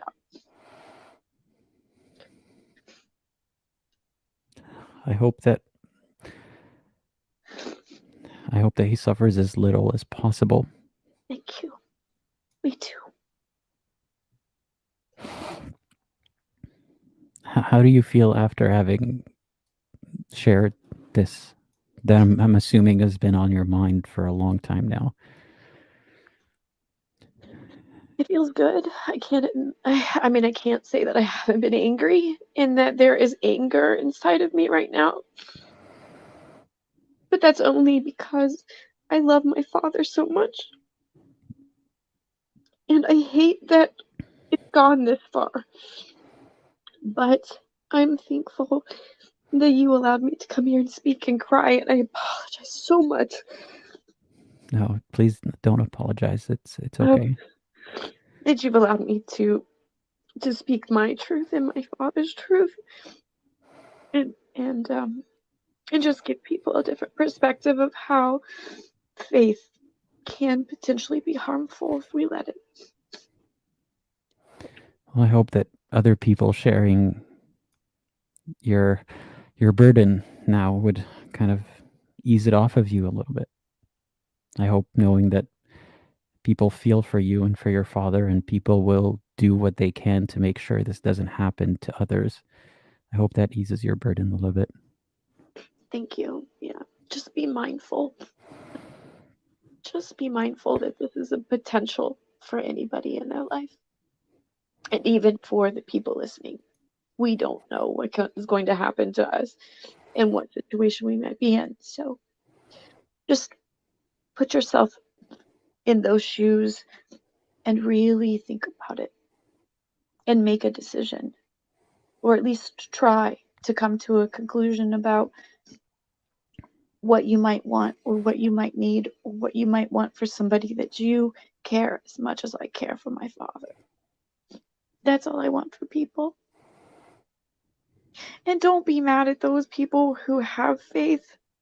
My mother is one of the most beautiful people in the world, and all she's ever done in her life is take care of people, never herself. She needs so many surgeries right now, and she can't because she just has so much going on, and I understand that. But at the same time, her faith to keep going is hindering the faith, my father's passing.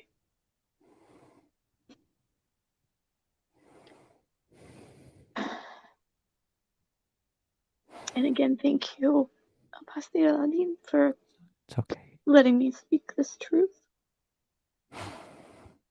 I hope that it brought you in any comfort or relief being able to do that. It did, thank you. Your empathy has helped a lot, thank you. I'm happy I could help. Please take care of yourself, and just remember that you are helping your father, even if you feel like you're powerless. Just make sure that you know that. And I think he does too. He does. Take care of yourself. Thank you. And you too, and everybody in the chat. Thank you so much. Have a good one. Bye-bye. Bye.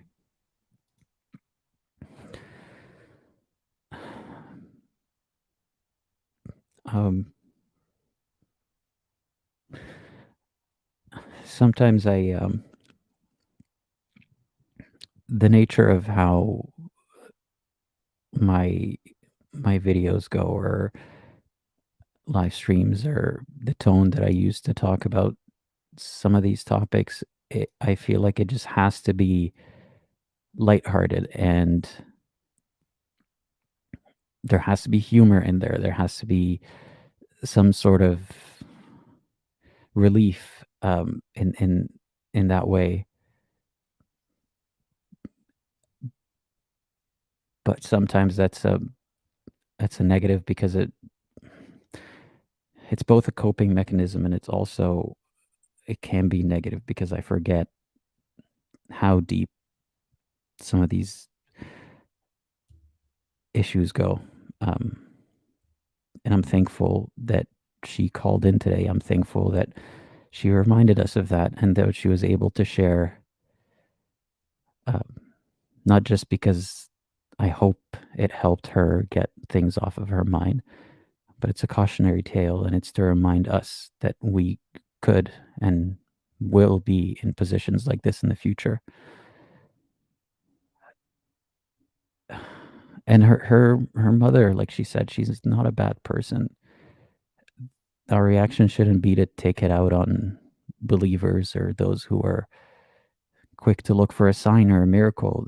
That's not the point, but we have to strike some sort of balance where we help them realize that that's not always a good method of going about things.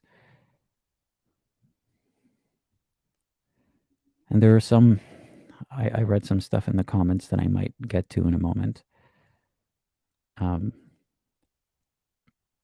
Yeah, so please remember that it's not inconsequential. Belief is not inconsequential, not only to other people, but also to yourself. But especially when it comes to other people, you can't convince people not to harm themselves if they think they're doing themselves a favor by, having that faith. But you can at least try to convince them not to harm others without meaning to.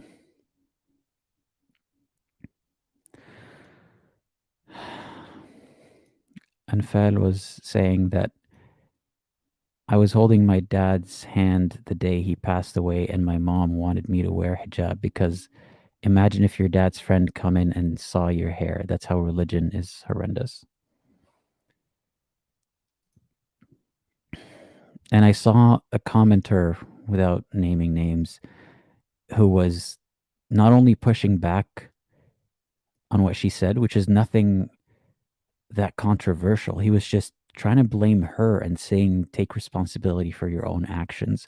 And this is the kind of horrendous religious mentality that she was talking about. It's not always going to turn out that way, but there's so much potential for these situations where people focus on what they think in the grand scheme of things is more important. Of course, someone has to put the potential of hell. It outweighs whatever it is, like suffering that we're going through in this life. But the reality is there is no hell. And the way that I know that there is no hell is because it does not make sense that God would send people to hell for the petty reasons that we know of in these religions. And if that is the case, then God is already playing a game that he knows is going to go the way that he wants. I do not respect that God. I don't know how people do. So I understand where a person would be coming from if they choose to do something because they think it's better to avoid hell. But this is reality that we live in. There's not going to be an afterlife to make up for these harms. There just simply won't, or we just have to assume that there won't be. So please live your lives like they're your only lives. Please recognize that others are living their only lives too.